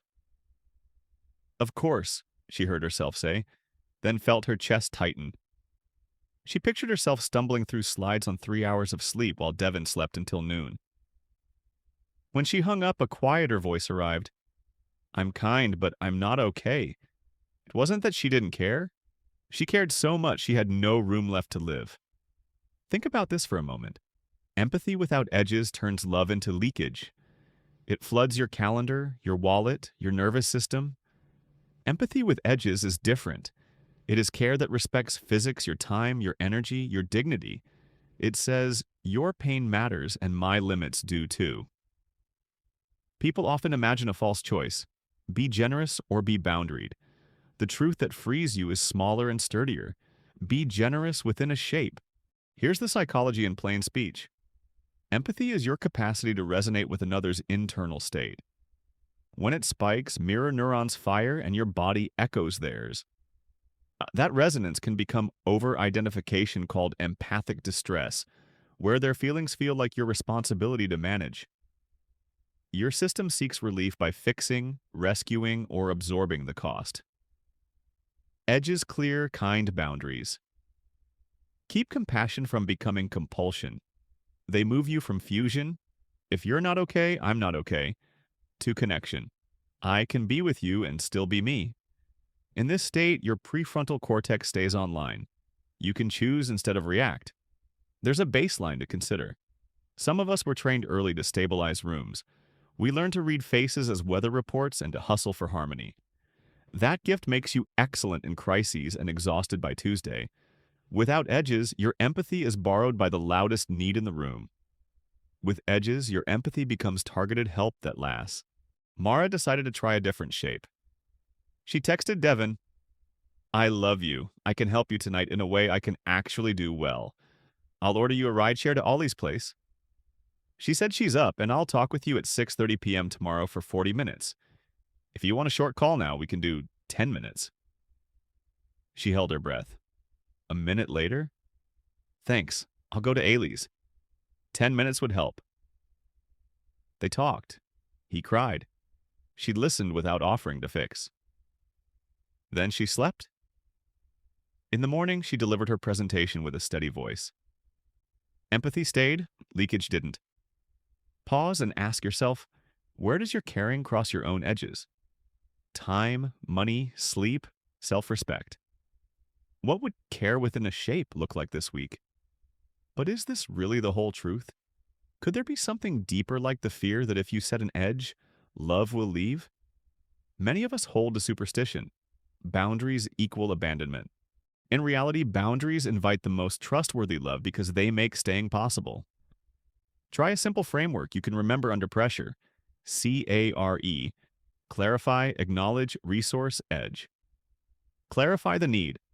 What would help exactly? Acknowledge the feeling. I can hear how heavy this is. Resource the moment. Here are 2 supports I can offer. Name the edge. I can do X, I can't do Y. It isn't a script, it's a posture. Your tone carries as much meaning as your words. Let's walk this in ordinary scenes. Your manager hints at weekend work. Clarify. Are you asking me to work Saturday? Acknowledge. I know the deadline matters. Resource. I can give 2 hours Saturday morning. Edge. I won't be available after 11 a.m. I'll have the deck in your inbox by then. With a parent who calls to vent daily, clarify, do you want advice or company? Acknowledge, I want to be here for you. Resource, I can talk Mondays and Thursdays.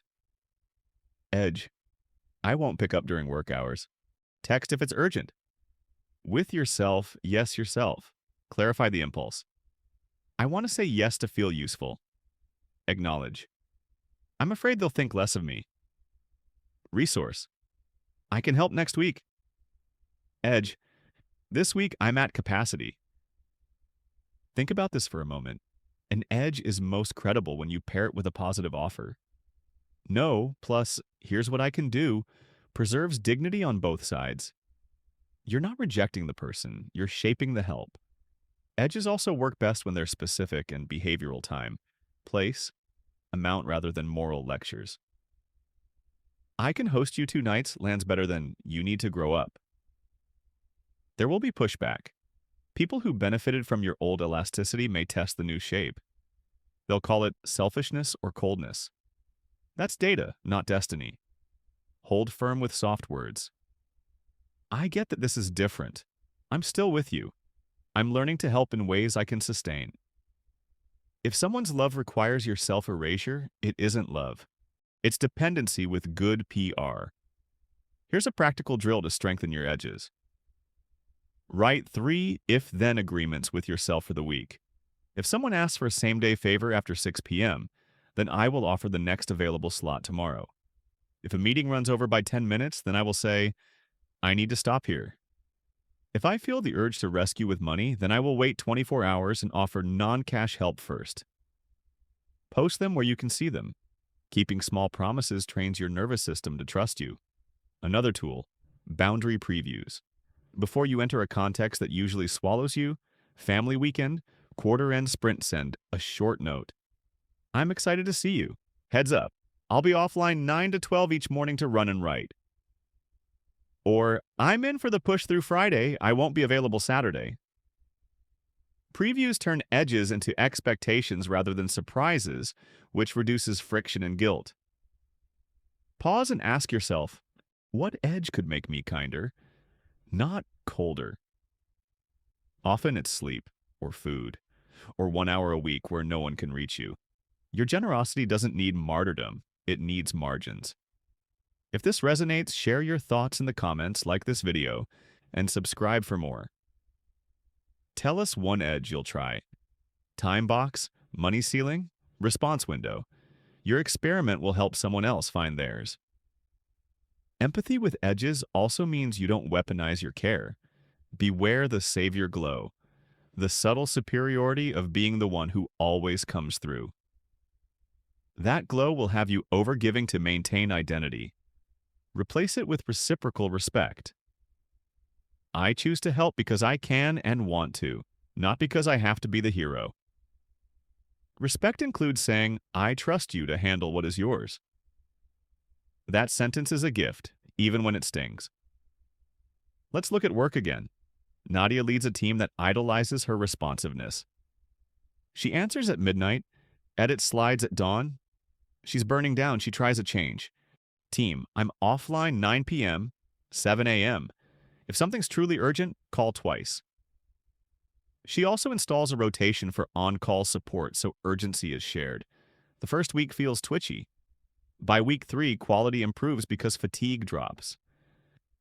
Nadia's empathy didn't shrink, it matured. It stopped teaching people that access equals love and started teaching that clarity equals care. And when edges are crossed, respond, don't ruminate. We agreed on 2 nights. You've been here 4. Tonight's the last night. I'll help you book a place for tomorrow. Or, I said I'd review the draft by noon Friday. It arrived at 6 p.m. I won't get to it this weekend. Let's reset expectations on timelines. Consequences are not punishments. They are the natural shape of an edge. When you follow through once or twice, the system updates. Think about this for a moment. Empathy with edges makes you a safer person to tell the truth to. Why? Because people know where they end and you begin. They don't have to lie to protect you from your own overgiving. They don't have to manage your resentment. They can bring real needs and you can give real help. We'll close with Mara. Months after that midnight call, Devin rang again this time to say he had booked a therapist and paid back a small loan. Your no helped, he said. It made me do what only I could do. Mara cried in the cereal aisle right next to the granola. That's the quiet miracle of edges. They turn love from a sponge into a scaffold. You are present, sturdy, and able to keep showing up. Carry this forward because the next chapter asks you to put empathy and edges into motion in the marketplace of agreements. Negotiation isn't a battle. It's a search for mutual truth with numbers and dates attached. What happens when your care for people and your care for reality shake hands at the table? In Chapter 10, we'll practice the real when negotiating for mutual truth so that your yes means yes, your no means no, and your deals stop leaking the minute you sign them. Chapter 10, The Real Win, Negotiating for Mutual Truth. By the time the coffees hit the table, Arjun felt the pinch behind his eyes that always came with pricing. He was a designer with a full pipeline and a rent that didn't care. Across from him sat Sloane, a founder whose startup was gaining press but bleeding hours. She wanted a retainer. He wanted stability without becoming a ghost employee. They had done the dance before with other people. She sold vision, he sold craft. But today both were tired of the game. What would it take to make this easy? Sloane asked. Arjun smiled. The truth, he said, surprising himself. Think about this for a moment. Negotiation isn't a duel. It's two nervous systems trying to find a number that honors reality. When we treat it as combat, we burn trust to buy inches. When we treat it as a search for mutual truth, what matters, what's scarce, what's possible, we get deals that don't leak the next morning. The win to chase isn't beating the other person, it's building an agreement that both of you can keep. Here's the psychology behind the heat. Loss aversion makes us guard what we have twice as fiercely as we seek what we want.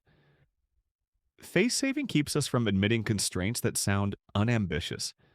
Anchoring biases our minds toward the first numbers on the table even when they're arbitrary. And yet people tell the truth when they predict proportion. That disclosure will meet curiosity, not punishment. If you can signal proportion and create structure, candor increases and games shrink. Mutual truth is not total transparency, it's shared clarity on the pieces that matter. What are each person's non-negotiables and flex points? What are the real constraints budget? Time, risk tolerance. What outcomes will make the story feel responsible 6 months from now? Negotiators who find that truth can be generous without being naive because they know where the edges are. Arjun started with baselines. I need to protect 3 mornings for my other clients and my sanity. I'm flexible on how we package the rest. Sloane nodded. I need velocity without surprise. Marketing can't stall. They separated principles from preferences. For him, health and calendar were principles. Exact deliverables were preferences. For her, launch cadence was principle. Whether the design sprint was Tuesday or Thursday was preference. With that map, the numbers had a place to land. To make it practical, use the TRUE frame. Terms, realities, uncertainties, experiments. Start with terms. Define the deal in clear nouns and verbs.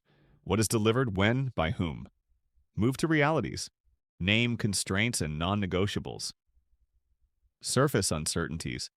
Highlight risks and what would trigger a renegotiation. Close with experiments, propose a reversible test that generates data for both sides. The frame turns ego into evidence. Arjun tried it aloud. Terms. My proposal is a monthly retainer for 2 design sprints plus 1 rapid response block. Realities, I protect 3 mornings. You need predictable output. Uncertainties, feature creep, shifting priorities, my availability during your crunch weeks. Experiments. Let's run a 6-week pilot with a midpoint check. then lock a quarter if we both say, "This works." He said it slowly, then let silence do something useful. Sloane responded with her truth. Terms. What I actually need is one big sprint and two small ones, always by Thursday. Reality's cash is tight until our bridge round closes. Uncertainty's PR hits might require a same-day spin. Experiments, could we set a cap on rapid response hours and add an overtime rate if we break the glass? Nothing in that exchange felt adversarial. It felt like calibration. There are moves that help this happen. Anchor with reason, not bravado. I'm proposing $6,500 because it covers X hours at Y rate, which is consistent with my other retainers. Lands better than my rate is my rate.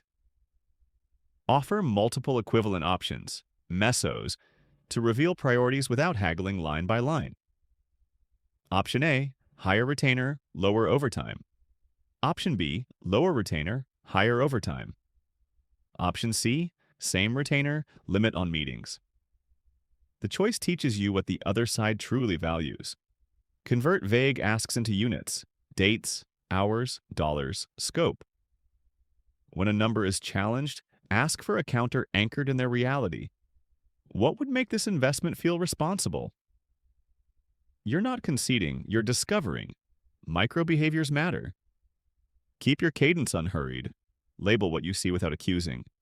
You went quiet when we said Thursday as a hard stop what hit? Make room for face-saving truths. If the budget ceiling is hard for a month, we can design a pilot that reflects that. Pair concessions with conditions so generosity doesn't become a leak. I can flex for 2 rush days this month if we move one sprint to async feedback. Then write the trade down in plain language to remove amnesia from the room. Back at the cafe, Arjun offered mesos. Option A, $6,500 retainer for 2 full sprints and a 10-hour emergency block. Overtime at 1.5x. Option B, $5,200 retainer for 1 full and 2 mini sprints. Emergency at 2 times with a hard cap. Option C, $5,800 with the same deliverables as B, plus a quarterly brand workshop no emergency block. Sloane rubbed her temple, then laughed softly. You're making me choose what I actually care about. She picked B, then asked, could we add a 30-day opt-out if either of us feels stretched? They wrote it in. They also wrote a pre-mortem. What would make this fail? Scope creep without dates, feedback delays, vague briefs. Each failure got a prevention.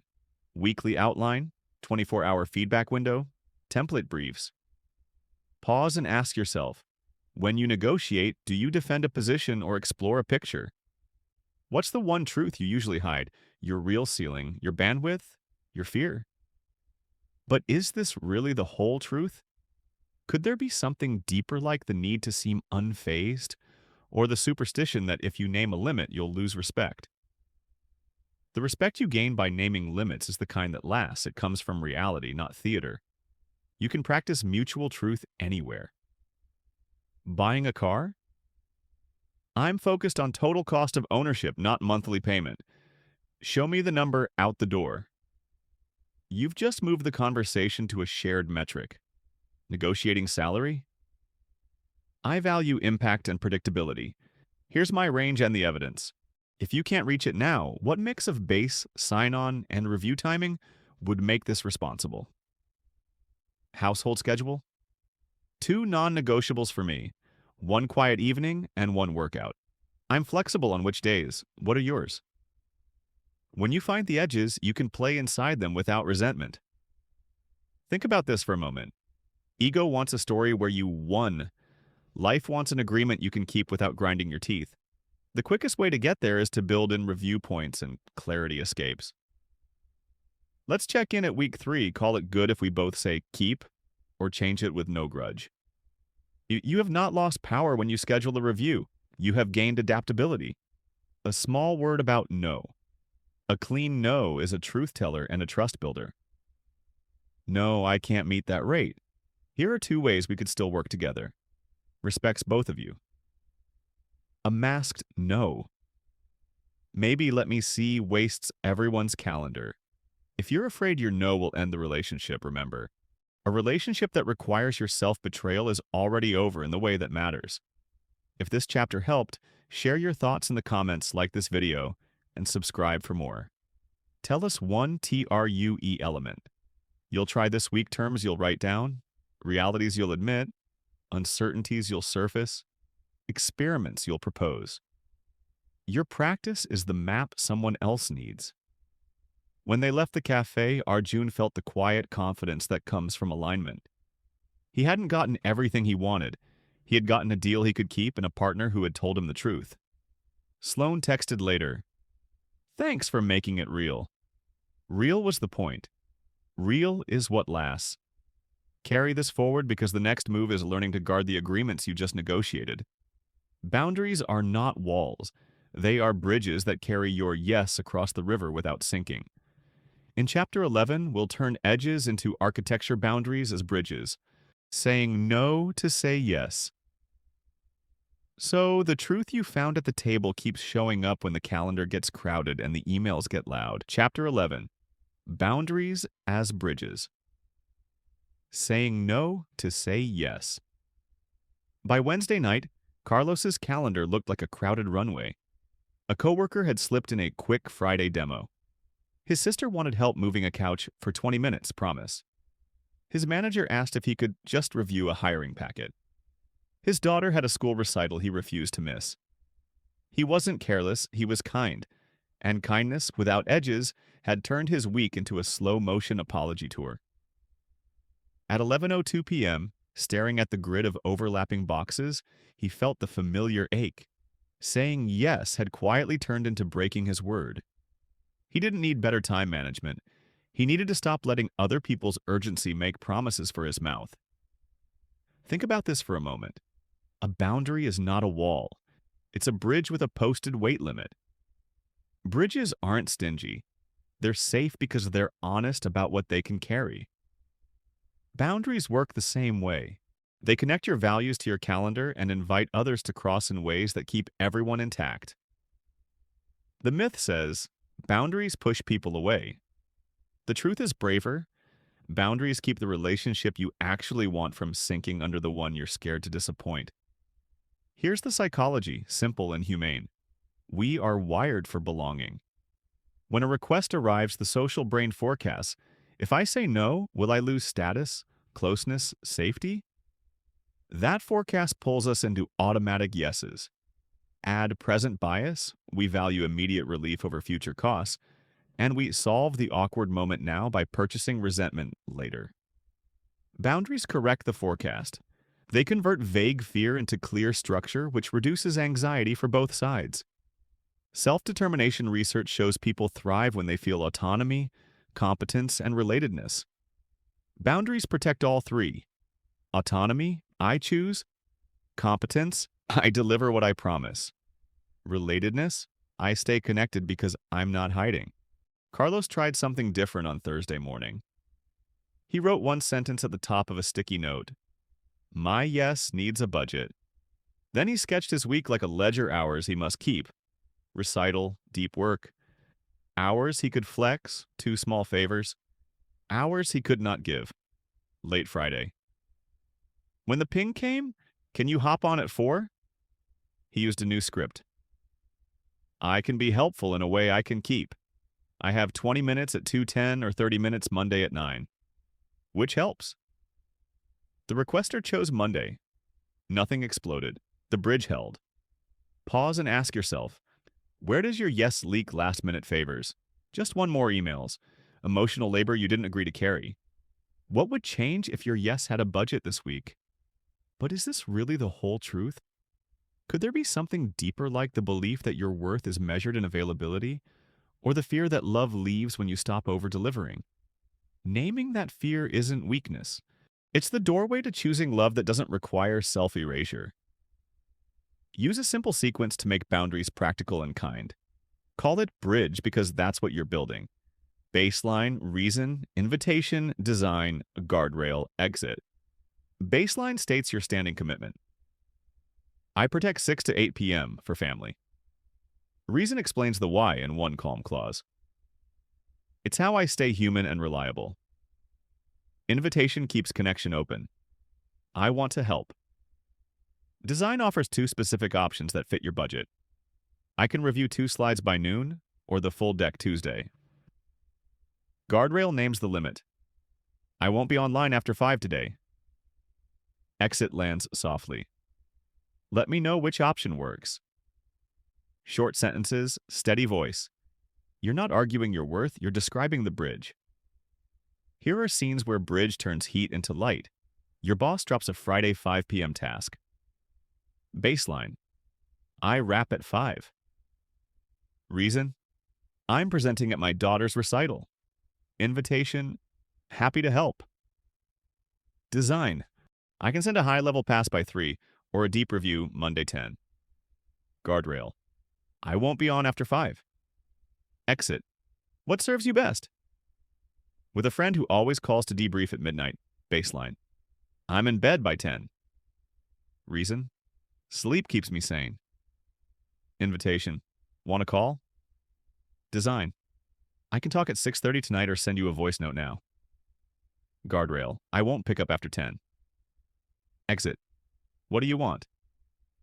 At the gym with your own excuses. Baseline. I move 20 minutes daily. Reason? It's medicine. Invitation. I can be flexible. Design. Walk at lunch or stretch at 8. Guardrail. Not negotiable. Exit. Pick one. Think about this for a moment. An honest no is a down payment on a trustworthy yes. When you protect the bridge, people learn your weight limit. The ones who love you will drive accordingly. The ones who only loved your overgiving will honk. Data, not drama. There's a reflex to manage. Guilt. Guilt is often the alarm that rings when you change a relational pattern. It doesn't mean you're wrong, it means you're new. Expect it. Pair guilt with grace. I'm learning to help in ways I can sustain. Say it out loud. Your nervous system needs to hear your voice make this legal. Avoid boundary theater. The long lecture to prove you're justified.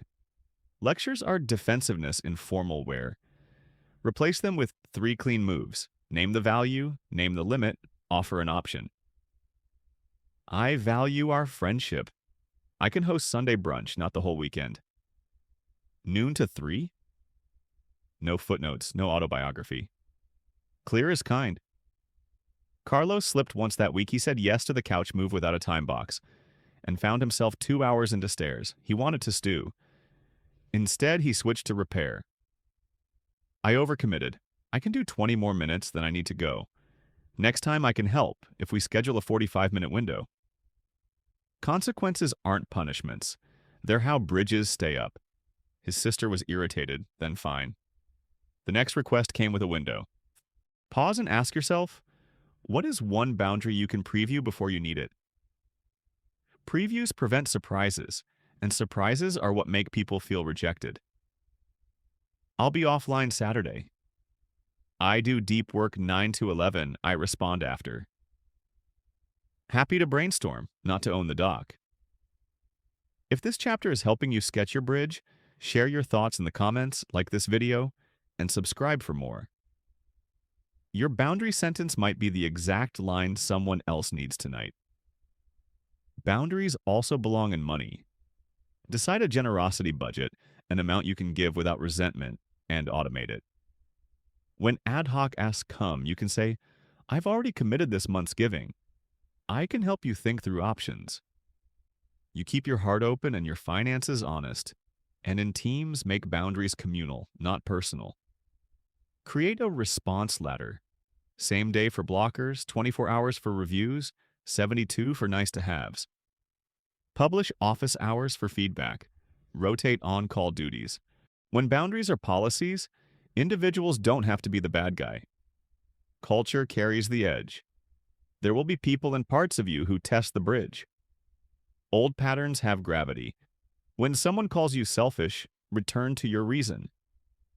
I'm choosing sustainability so I can keep showing up. When your own mind whispers, just this once, answer with data.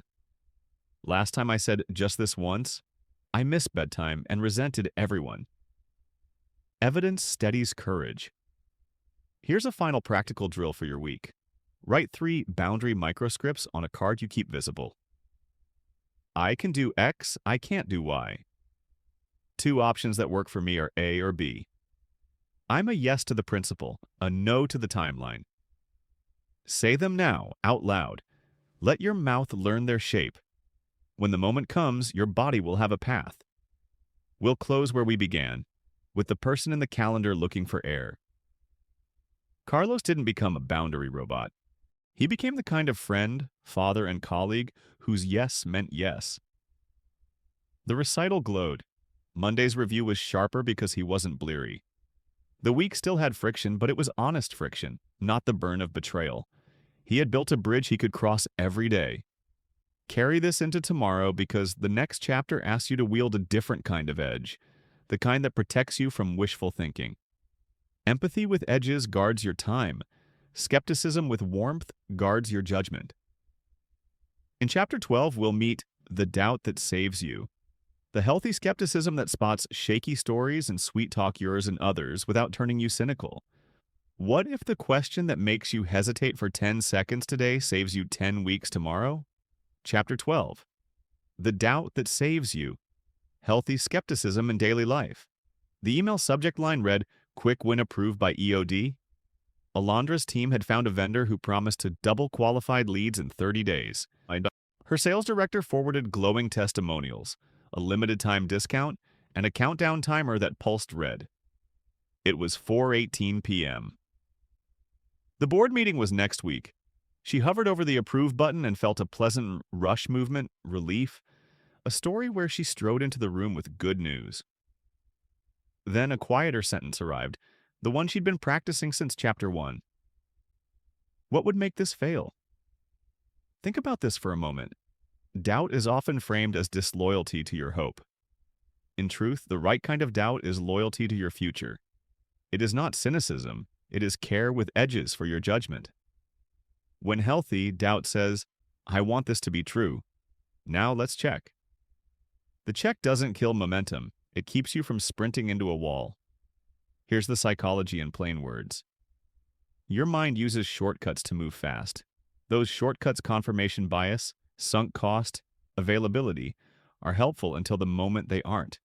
Confirmation bias hunts for evidence that agrees with what you already want.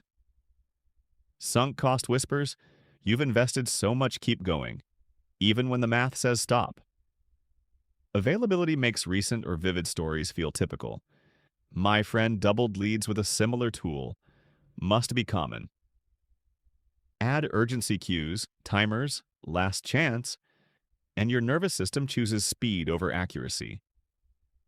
Doubt, used well, widens the lens so wisdom can re-enter the room. Alondra slid her chair back, opened a fresh note, and ran 4 questions she'd taped to her monitor. What's the base rate? How often does this work out for teams like ours? What would convince me I'm wrong? Name the disconfirming evidence now. What's the smallest test that would reveal the most? Pilot before promise. Who benefits if I rush? And who pays if I'm wrong? Within 5 minutes, the glow dimmed into clarity. The vendor had testimonials but no cohort data. The double in 30 days claim ignored lead quality. A tiny pilot could answer what the slides could not. She wrote back, We'll run a 2-week A/B in one region with pre-agreed metrics. If lift hits X without quality drop, we expand. If not, we exit. The countdown clock kept pulsing. Her pulse did not. Pause and ask yourself, where are you about to press approve because the story feels delicious? But is this really the whole truth? Could there be something deeper like your fear of looking slow or your desire to be the hero? Healthy doubt doesn't shame those motives. It thanks them for their energy and asks them to sit beside the calculator. Make this practical with 3 speed bumps you can install today. First, the Red Team Minute. Before you commit, take 60 seconds to argue against your own idea as if a bonus depended on it. Do it out loud or on paper. Here's how this breaks. Here's who would hate it. Here's the hidden cost. You're not trying to kill the plan, you're trying to find its weak ribs before the world does. Second, The base rate check. Ask what usually happens in situations like this. If you're choosing a diet, a software rollout, or a hiring bet, the base rate sobers fantasy and saves time. Third, the pre-mortem. Imagine it's 3 months later and the project failed. Write the story of how it died. Then mine that story for prevention steps you can install right now. Doubt also loves numbers with names. Vague confidence dissolves in units. We'll do better becomes we'll increase retention from 82% to 86% by September 30th, measured weekly. Numbers pin hope to the calendar. They also make it easier to change course without melodrama. When you can point to a metric instead of a mood, your pivot is stewardship, not betrayal. Consider everyday scenes. Your cousin pitches a can't-miss crypto coin at a barbecue. The story sparkles. The chart is up and to the right. You breathe and ask for the boring truths. Liquidity, custody risk, tax implications. You set a rule. Never invest in what you don't understand under daylight conditions. The next morning, you read 3 sober articles and cap your exposure at an amount you can light on fire without changing dinner. You didn't smother adventure, you put a seatbelt on it. Or your doctor recommends a new supplement sweeping your feed. Instead of swallowing the hype or dismissing it, you run the 2-story test. Write the most flattering story. Breakthrough support, minimal downside. Then the most skeptical story. Hype cycle, opportunity cost of focusing on basics. You schedule a 10-minute call for clarifying questions. Mechanism, evidence quality, interactions. Your doubt doesn't make you a contrarian. It makes you coachable by reality. Think about this for a moment. The doubt that saves you is specific, not vague. Vague doubt is a foghorn that never stops. It paralyzes. Specific doubt is a flashlight. It shows you where to step next. When doubt is specific, it asks for a pilot, a date, a definition, a cap. It converts fear into experiment. In relationships, doubt often protects your heart. After 3 promising dates, the other person begins to cancel last minute with elaborate reasons. Your old pattern writes romance into excuses. Healthy doubt asks for proximity to the question. I like this. I also want reliability. Can we try 2 weeks with plans set 24 hours ahead? Their response is data. If they bristle at basic structure, your doubt just saved you 6 months of guesswork. Online, doubt is a public service. Headlines are optimized for outrage. Before you share, run the 3 S's: source, substantiation, stakes. Source, is it reputable or a content farm with a logo? Substantiation, does the article link primary data or just vibes? Stakes, if I'm wrong and I share this, what harm do I amplify? 10 extra seconds can keep your feed from becoming an anxiety sprinkler for your friends. Pause and ask yourself, which shortcut owns me? Confirmation, sunk cost, availability, authority bias, the expert said it, or social proof. Everyone's doing it. How will I greet it this week with a red team minute, a base rate check, or a pre-mortem? If this chapter is giving you tools, share your thoughts in the comments, like this video, and subscribe for more. Your story of a time-healthy doubt saved you might keep someone else from a painful yes. There is a shadow to manage. Doubt can cosplay as wisdom while actually being fear in a blazer. If every new idea dies in your hands, your doubt needs its own pre-mortem. Ask, what opportunity cost am I paying for endless caution? Where have I confused comfort with safety? Make a rule to green-light small experiments by default when risk is low and learning is high. Skeptical doesn't mean stalled. Alondra's pilot ran. Leads rose modestly, quality held. The vendor's breathless promise to double was theater, but the tool still helped. Because she doubted well, she didn't torch the relationship or the budget. She converted marketing into math and kept her self-trust intact. That's the deeper gift of healthy skepticism.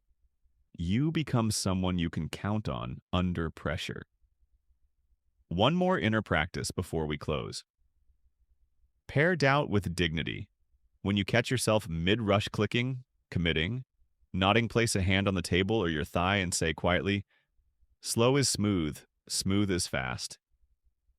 Then ask one disconfirming question. What am I not seeing because I want this to be true? That sentence has rescued careers and marriages. It's rescued my clients from overtime, my friends from debt, and more than a few teams from shiny traps dressed as strategy. The promise, as always, is simple and strong. The doubt that saves you doesn't shrink your life.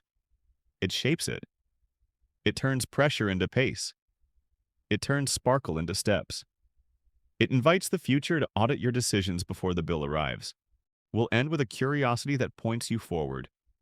Even with healthy doubt, many days still feel foggy partial data, conflicting incentives, no perfect options. How do you choose when the horizon won't clear and the clock will not stop? In the next chapter, we'll build a method for exactly that. Decisions in the fog, thinking clearly under uncertainty. So you can move with humility and momentum, not superstition or stall. The goal isn't to banish uncertainty, it's to walk through it with your integrity and your calendar still intact. Chapter 13. Decisions in the fog, thinking clearly under uncertainty. The night before the board vote, Anna stood at the big window of the co-working space, watching a thunderstorm rubber-stamp the skyline. Her startup could pivot toward a consumer app that investors loved in theory, or double down on the unglamorous enterprise tool paying most of the bills. Metrics were noisy, team morale was split, the market was twitchy. She kept waiting for a clean Signal 1 graph to leap off the screen and tell her what a brave founder would do. The storm obliged with another flash, then fell silent. Anna laughed, a little bitter, a little free. Fine, she thought. We're not getting certainty. So what do we do when the horizon won't clear? Think about this for a moment. Most important choices happen before the data is tidy. Life is a series of fog banks with small openings, jobs accepted without knowing who you'll be there, relationships chosen without knowing who they'll become, strategies set while customers are still deciding what they want. We tell ourselves we need clarity to move. The truer sentence is gentler and more useful. We need a way to move that creates clarity as we go. Here's the psychology in friendly terms. Under uncertainty, our brains crave relief. Ambiguity aversion nudges us toward quick closure, even if the option isn't great. Status quo bias seduces us to do nothing, because nothing feels safer than something we can be blamed for later. Regret anticipation makes us chase the perfect choice, which is really a fantasy where pain is avoidable.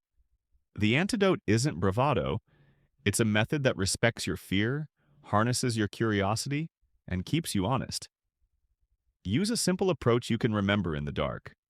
Lantern limits, assumptions, noticeables, tests, exits, review, next step.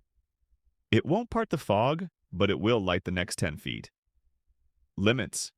Name the boundaries that reality has already set. Cash, calendar, capacity. Assumptions. Write the 3 bet the decision guesses you're making. Noticeables. Choose the leading indicators you'll watch before the lagging metrics arrive. Tests. Design the smallest, fastest experiments that challenge your assumptions. Exits. Pre-write the conditions under which you'll stop or switch. Review. Schedule the moment on the calendar when you will look at what the world taught you. Next step. Make the first move that creates data tomorrow, not next quarter. Anna tried it. Limits. Runway 6 months. 2 engineers free. 1 salesperson exhausted. Assumptions. Consumer churn would be under 25% in month 1. Enterprise upsell still had room. The team would stay if they saw real progress. Noticeables. Daily active users during week 2 of the consumer beta. Time to first value for new enterprise clients. Attrition risk measured by 1-to-1 check-ins. Tests. Spin up a 2-week consumer beta in 1 city with a waitlist while offering 2 enterprise pilots with a clear onboarding script. Exits.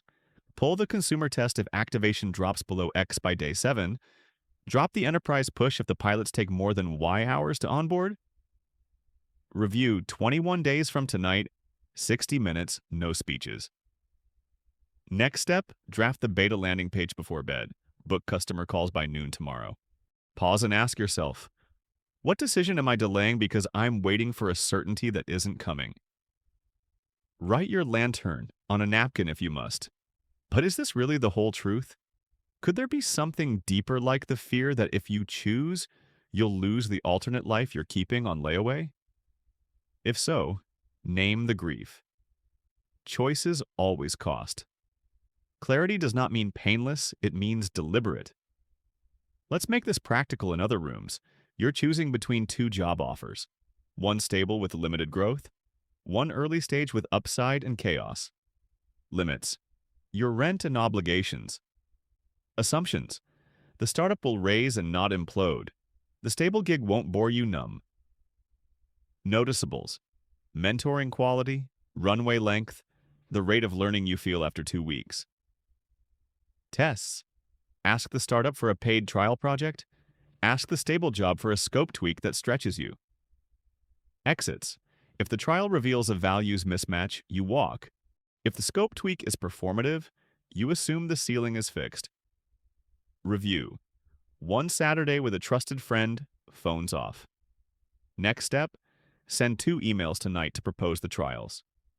Or you're deciding whether to move in with a partner. Limits: health, finances, your need for quiet. Assumptions: more joy than friction, alignment on chores and money. Noticeables: repair speed after conflict, calendar respect. Tests: a 2-week mini move-in with explicit agreements written and posted. Exits: if repair stays under 5 minutes with no sulk, good. If you're debating basics every day, pause. Review: dinner, 2 lists. What worked, what didn't? Next step: pick the dates and write the house rules in plain words. Think about this for a moment. Decisions in the fog are less about proving you're right and more about proving you're learning. That shift reduces the shame tax you pay when a bet fails. You didn't fail, you found out. The only real failure is refusing to see what the world showed you. 2 more tools keep you honest. First, separate irreversible from reversible choices. Bezos popularized this. Some doors lock behind you, type 1. Most swing both ways, type 2. Treat type 2 doors with speed and small stakes. Treat type 1 doors with deliberation and more voices. Much of life masquerades as type 1 because our fear likes to feel important. Ask, can I prototype this? You'll be surprised how many forever choices have reversible on-ramps. Second, borrow a pilot's loop. Observe, orient, decide, act. Observe what's actually happening, not what you hoped. Orient by updating your mental map. Decide using your lantern. Act, then loop again quickly. The key is cadence. In fog, more loops beat more thinking. Anna told her board, we're running a 3-week dual test with pre-written exits and a review on the calendar. I'm not promising a miracle. I'm promising we'll learn fast and act. The room primed for a gladiator match, relaxed. Investors don't require certainty. They require stewardship. Her team, overhearing through the glass, unclenched. Someone whispered, we can do this. Pause and ask yourself, where do you confuse movement with progress or caution with wisdom? What noticeables will you watch so you don't gaslight yourself later? If this chapter is speaking to you, share your thoughts in the comments, like this video, and subscribe for more.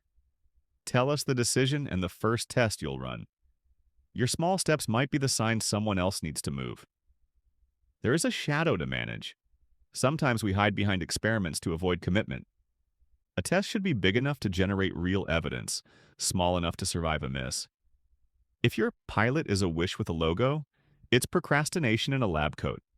And if your exit criteria are so forgiving that anything counts as success, you're protecting a dream from the measurement that could grow it up. Your body belongs in the room too. Under fog, the nervous system scans for danger and often labels novelty as threat. Calm your body so you can hear your mind. Walk while you talk. Put your feet on the floor, name 5 things you can see. Then make a choice that creates a result you can evaluate. Not in a month, in a week. Anna's review came. The consumer beta's activation was promising in one cohort, weak in another. The enterprise pilots delivered clean wins with half the effort. The lantern didn't make the decision painless. It made it plain. They doubled down on enterprise, kept a small consumer thread alive where it worked, and shipped a waitlist instead of a full launch. 3 months later, revenue was steadier, the team less whiplashed, the horizon still foggy, but the path had glow sticks. We'll close with a promise that pulls you forward. The clearer you get about making decisions in the fog, the more people will look to you when their own horizons blur. You'll be tempted to push, to persuade, to close the gap with force. Don't. In the next chapter, we'll practice influence without manipulation. Ethical persuasion that honors truth. What if your words could move people not by pressure, but by precision and respect? The fog doesn't vanish. But with the right stance and the right language, you can help others see their next 10 feet too, and choose it with you. Chapter 14, Influence Without Manipulation. Ethical persuasion that honors truth. On a humid Tuesday, Serena stood outside the high school auditorium with a stack of flyers, trying to recruit parents for a volunteer reading program. She'd tried jokes, statistics, even free coffee. Most people smiled, said, "I'll think about it," and drifted toward the parking lot. Then Mr. Alvarez, a custodian with kind eyes and a tired gait, paused. Serena started the pitch she'd practiced, felt it get slick in her mouth, and stopped. "Can I ask you something simpler?" she said. He nodded. "What would make it easy for you to say yes to reading with a kid once a week?" He looked at the ceiling lights for a moment and said, "If I could do it during my lunch break, and if someone showed me how the first time." Serena wrote 2 words on her flyer lunch. Shadow, then smiled. Deal. He came the next day. 2 months later, he had 3 students who waited for his stories like sunshine. Think about this for a moment. Influence is not about cleverness, it's about alignment. We imagine persuasion as a push more volume, more charm, more data. In real life, people move when their reasons are honored, not when ours are louder. Ethical persuasion listens for the hinge in someone else's world and turns gently.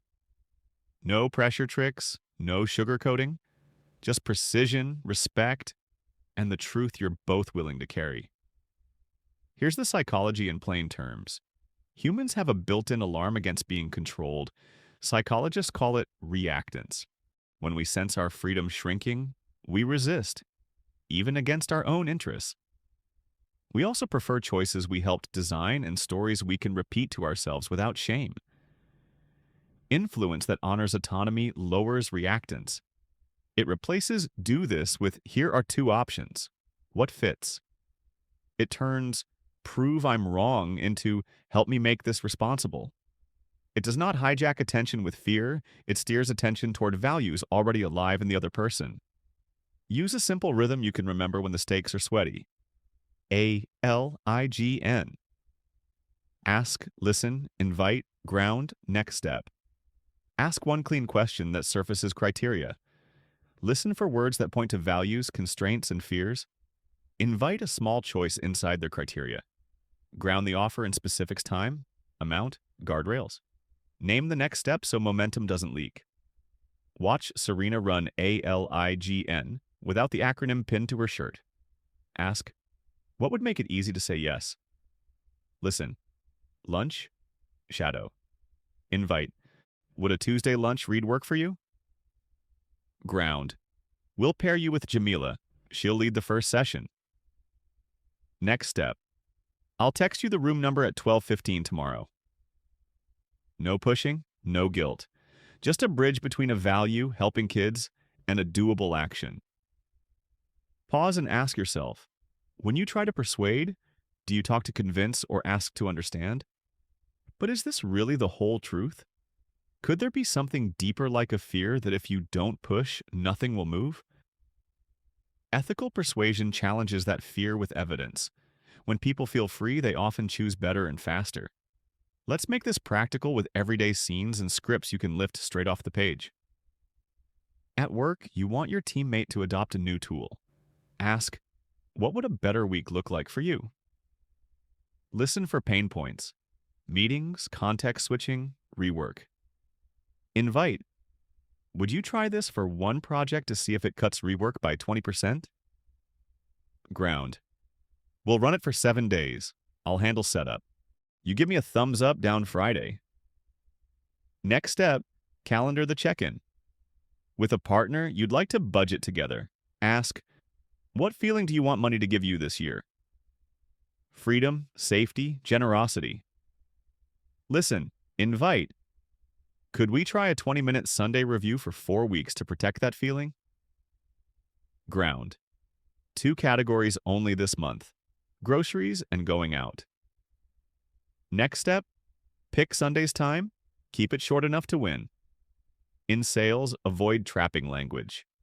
Honestly, finally, if you were serious. Ask, what would make this purchase feel responsible? Listen for thresholds. Invite. Here are 2 configurations that keep you under that ceiling. Ground. This price holds until the 30th. If budget shifts, we can pause. Next step. Want me to send the summary you can forward to your CFO? Respect plus clarity beats pressure plus glitter. Think about this for a moment. The most persuasive person in any conversation is the listener who can summarize the other side's reasons better than they can.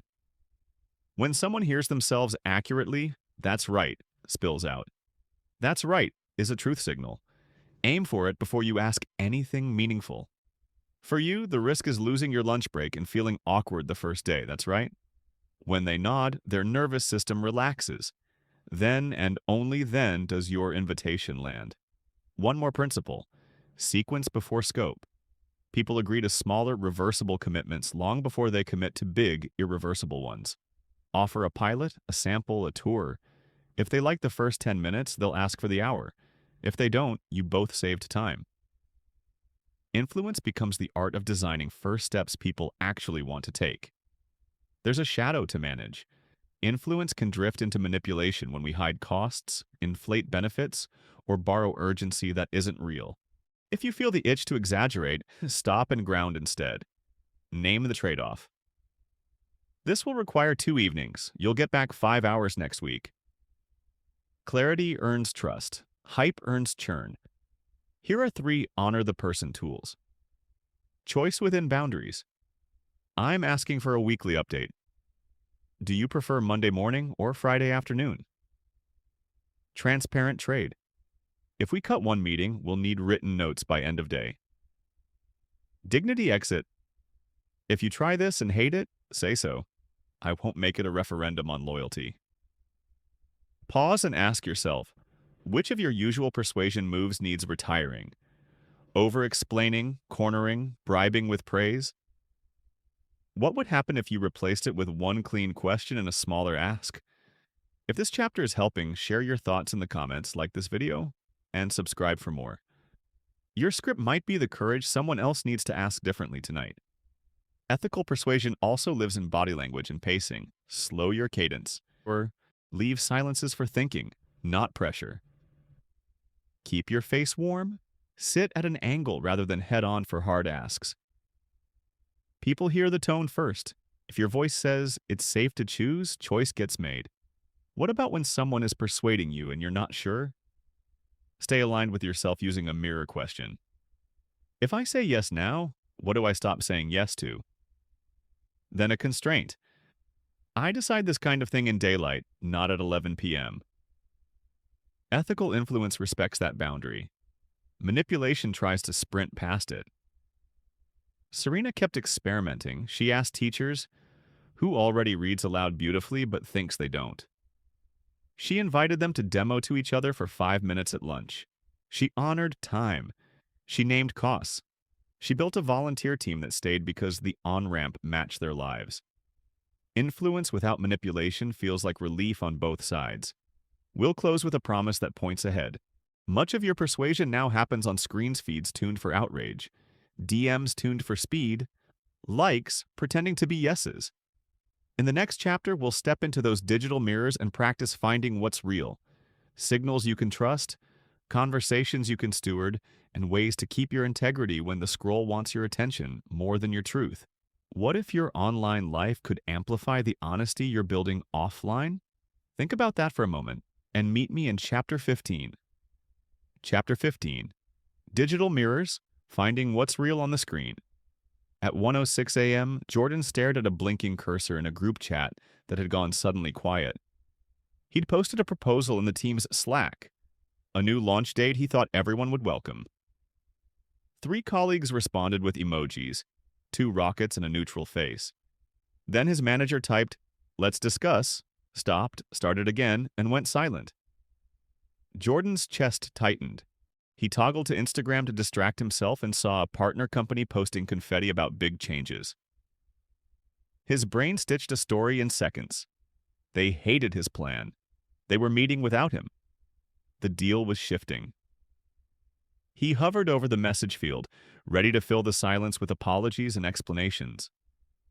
Then he remembered the work he'd been doing and closed the app instead. The screen was a mirror, he told himself, not a mind reader. He would learn to tell the difference. Think about this for a moment. Online, we're flooded with signals and starved for context. Timestamps, typing indicators, scene receipts, likes that look like agreements, headlines engineered to pull your attention like a fire alarm. Digital life multiplies micro-truths and mutes body language. It speeds the pace and inflates the stakes. The risk isn't just misinformation out there, it's misinterpretation in here. We don't just consume the web. We let the web draft our stories. Here's the psychology in plain terms. Without in-person cues, our brains fill gaps with fear or fantasy, what researchers call the ambiguity effect. The online disinhibition effect nudges people to be sharper or softer than they would be face-to-face. Intermittent rewards from likes to pings train your nervous system to crave quick resolution. Algorithms are attention brokers, pushing content that spikes emotion, not necessarily content that clarifies truth. None of this makes you doomed. It means you need a digital listening posture. Slower, clearer, kinder to your own nerves. Start with baselines unique to screens. People have a typing baseline, just like they have a speaking baseline. Some respond in bursts, some in paragraphs, some with emojis as sentences. Notice patterns when stakes are low. Then, when a "let's discuss" lands cold, you can compare it to normal instead of panicking. Watch the triad of digital tells: latency, response timing, specificity, concrete nouns, dates, links, and proximity to the question. Do replies answer or orbit? If a normally prompt colleague goes quiet and switches to vague, that's a wobble worth exploring. Gently and directly inside the app where it began. Jordan tried this the next morning. Instead of DMing 3 people at once or crafting an essay, he wrote one clean message in the thread. To calibrate, does "let's discuss" mean concerns with the date, or is it a calendar move? I can hold either. I want to land this responsibly. He hit send and let silence do something helpful. 2 minutes later, his manager replied, "Calendar, not content." Legal flagged a dependency. Meet at 2? The neutral emoji had been a commute. The confetti post from the partner company? A separate marketing milestone. The danger had lived in the story, not in the screen. Pause and ask yourself, where did a typing bubble or a "scene 10:12 p.m. I send you into a movie you've seen before? But is this really the whole truth? Could there be something deeper, like your history of being left out, or your habit of equating speed with safety? Naming the deeper layer makes you kinder to yourself while you correct the narrative. Make this practical with a few digital disciplines. 1. Ask for the unit. Vague online language loves company. Translate "soon" into "Tuesday by 4." "I'm on it" into "what's the first step and by when?" It isn't micromanaging, it's kindness to future you. 2. Use the channel on purpose. Hot topics travel poorly over text. If a thread grows sharp or long, write, "This deserves voice." 10 minutes? Then summarize outcomes back in writing to keep a clean record. The voice call is the room. The written recap is the floor plan. 4. Convert reactions into reasons. A thumbs up can be backup or brush off. Ask, does thumbs up mean approval to proceed or saw it? Emojis are seasoning, not sentences. Invite a sentence. Nangaude. Time box the spiral. If you catch yourself screenshotting messages to friends for validation, set a timer. 2 minutes to vent, then 1 sentence to the person who can actually clarify. I read your note as 10. Is that what you meant? Seek signal where it lives. When it comes to news and feeds, upgrade your filters. You practice the 3 S's earlier: source, substantiation, stakes. Add 2 more. Separation, is the headline separated from the opinion about it? And spin. What emotional frame is being sold? Outrage, despair, triumph? Follow at least one account that reliably corrects itself. Humility is a trust signal online. And remember, virality measures shareability, not truth. The strongest gossip always sounds like truth because it flatters your worldview.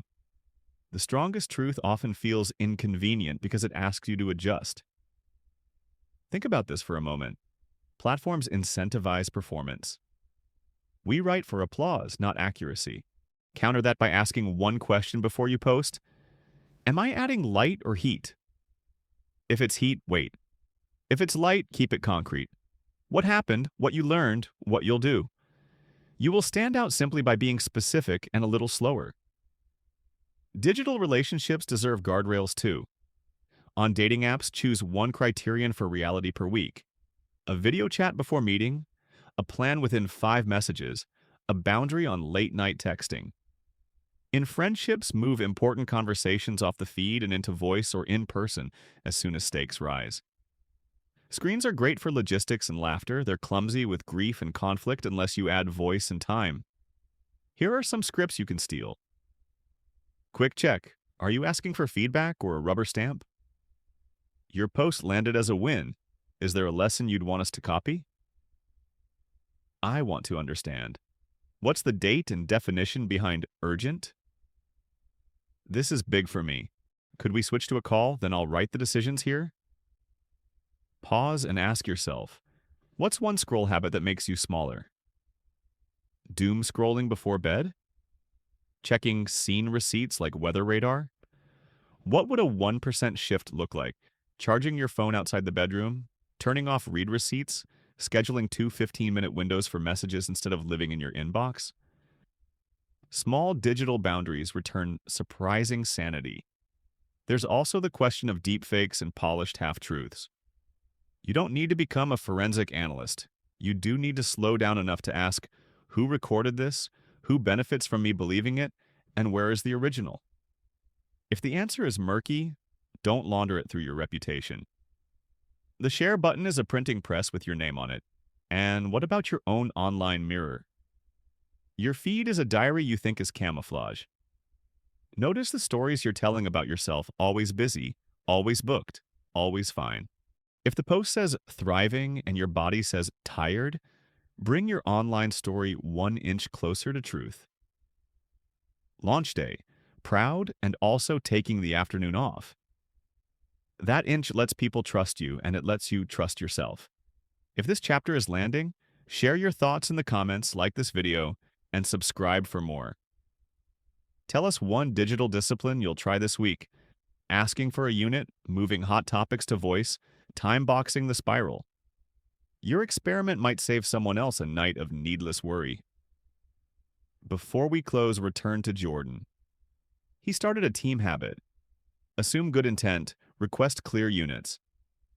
They added a status emoji set in meetings. Will respond by 4, approved, and use them like road signs. Slack became less like a storm and more like a map. The apps didn't change. The posture did. We'll step out of the screen next. All the listening, pausing, questioning, boundaries, and digital clarity are most powerful when they become muscle memory habits you live, not tools you sometimes remember. In Chapter 16, we'll bring it all home. Living aligned, turning insight into daily practice so your calendar, your conversations, and your choices tell the same story. What if your life could feel like one steady signal online and off? Let's build that together. Chapter 16. Living aligned, turning insight into daily practice. On a quiet Sunday evening, Camille cleared the kitchen table and set out three things: a pen that wrote smoothly, a stack of sticky notes, and her calendar open to a week waiting to be lived.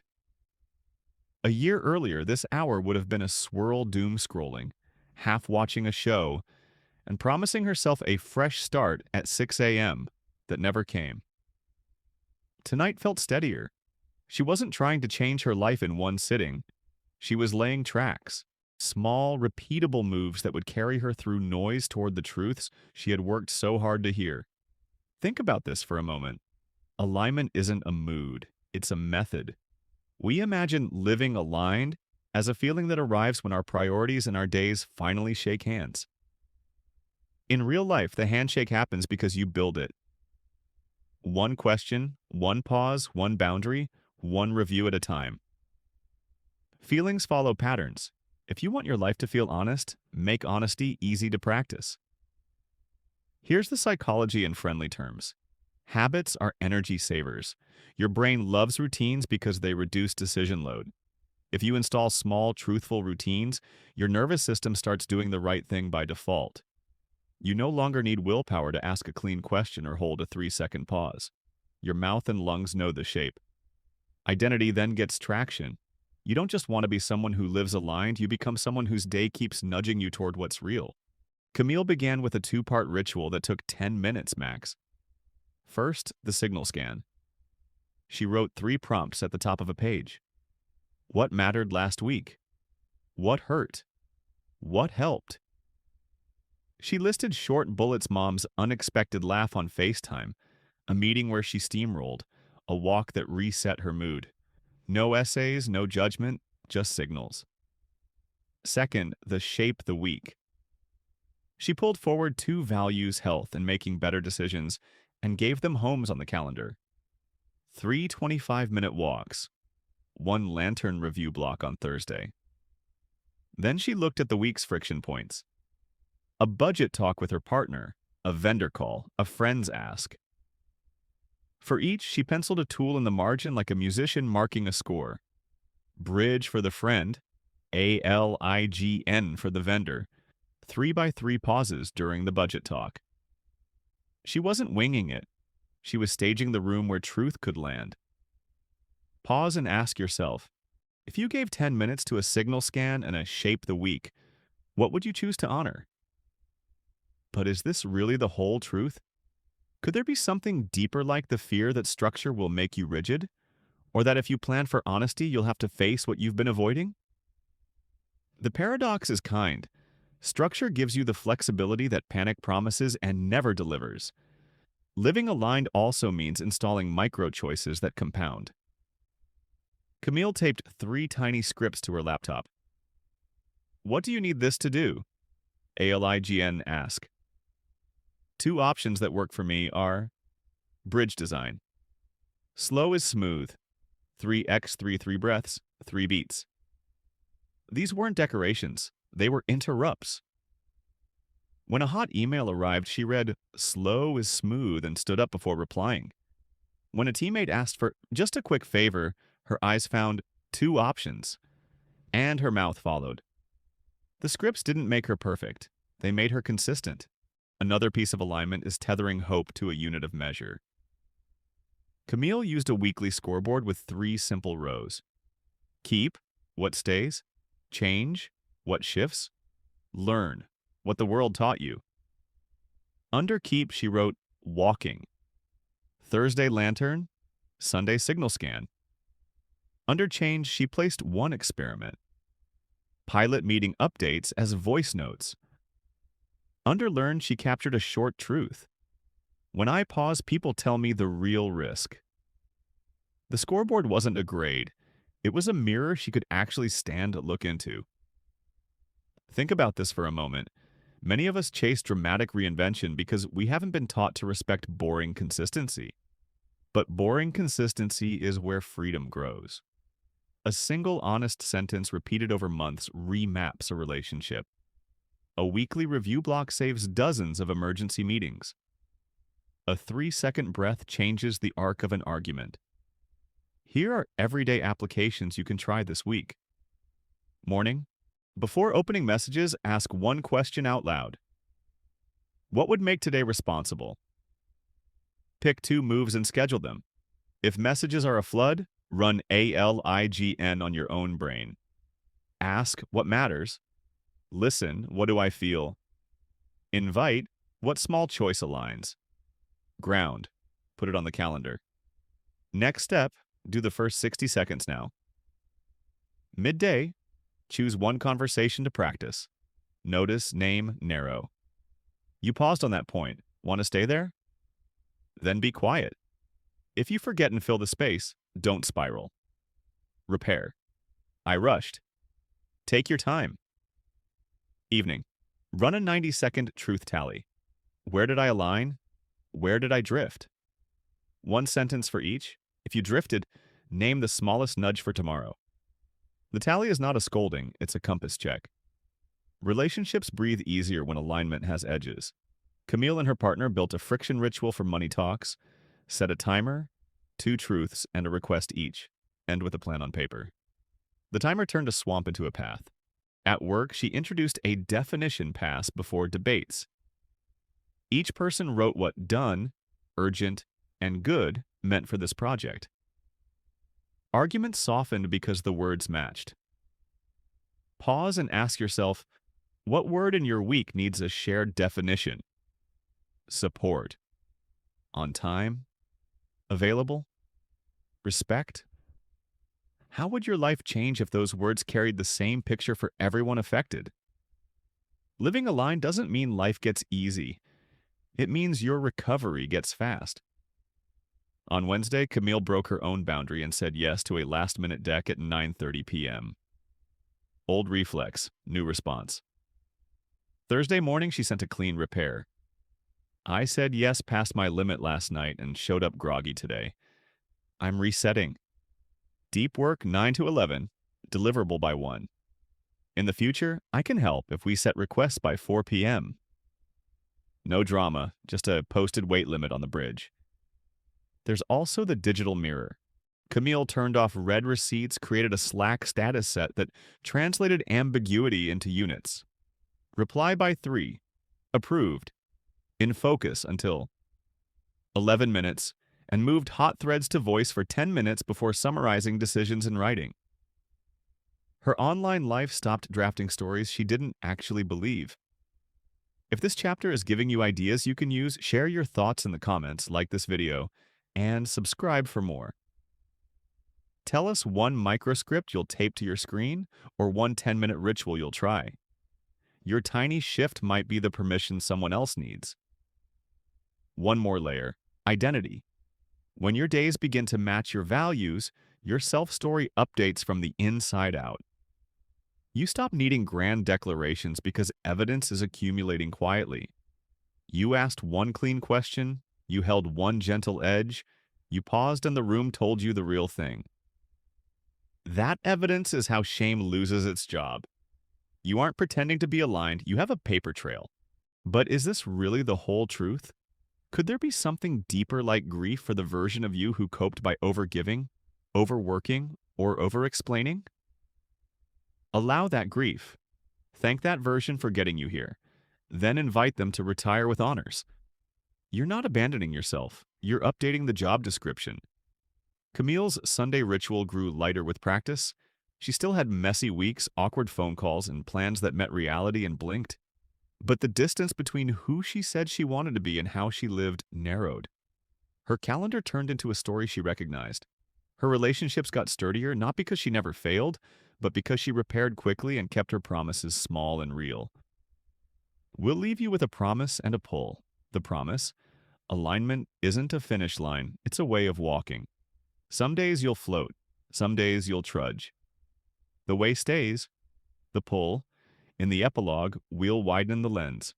You've learned to listen, question, pause, and build safety. You've practiced edges with empathy and doubt with dignity.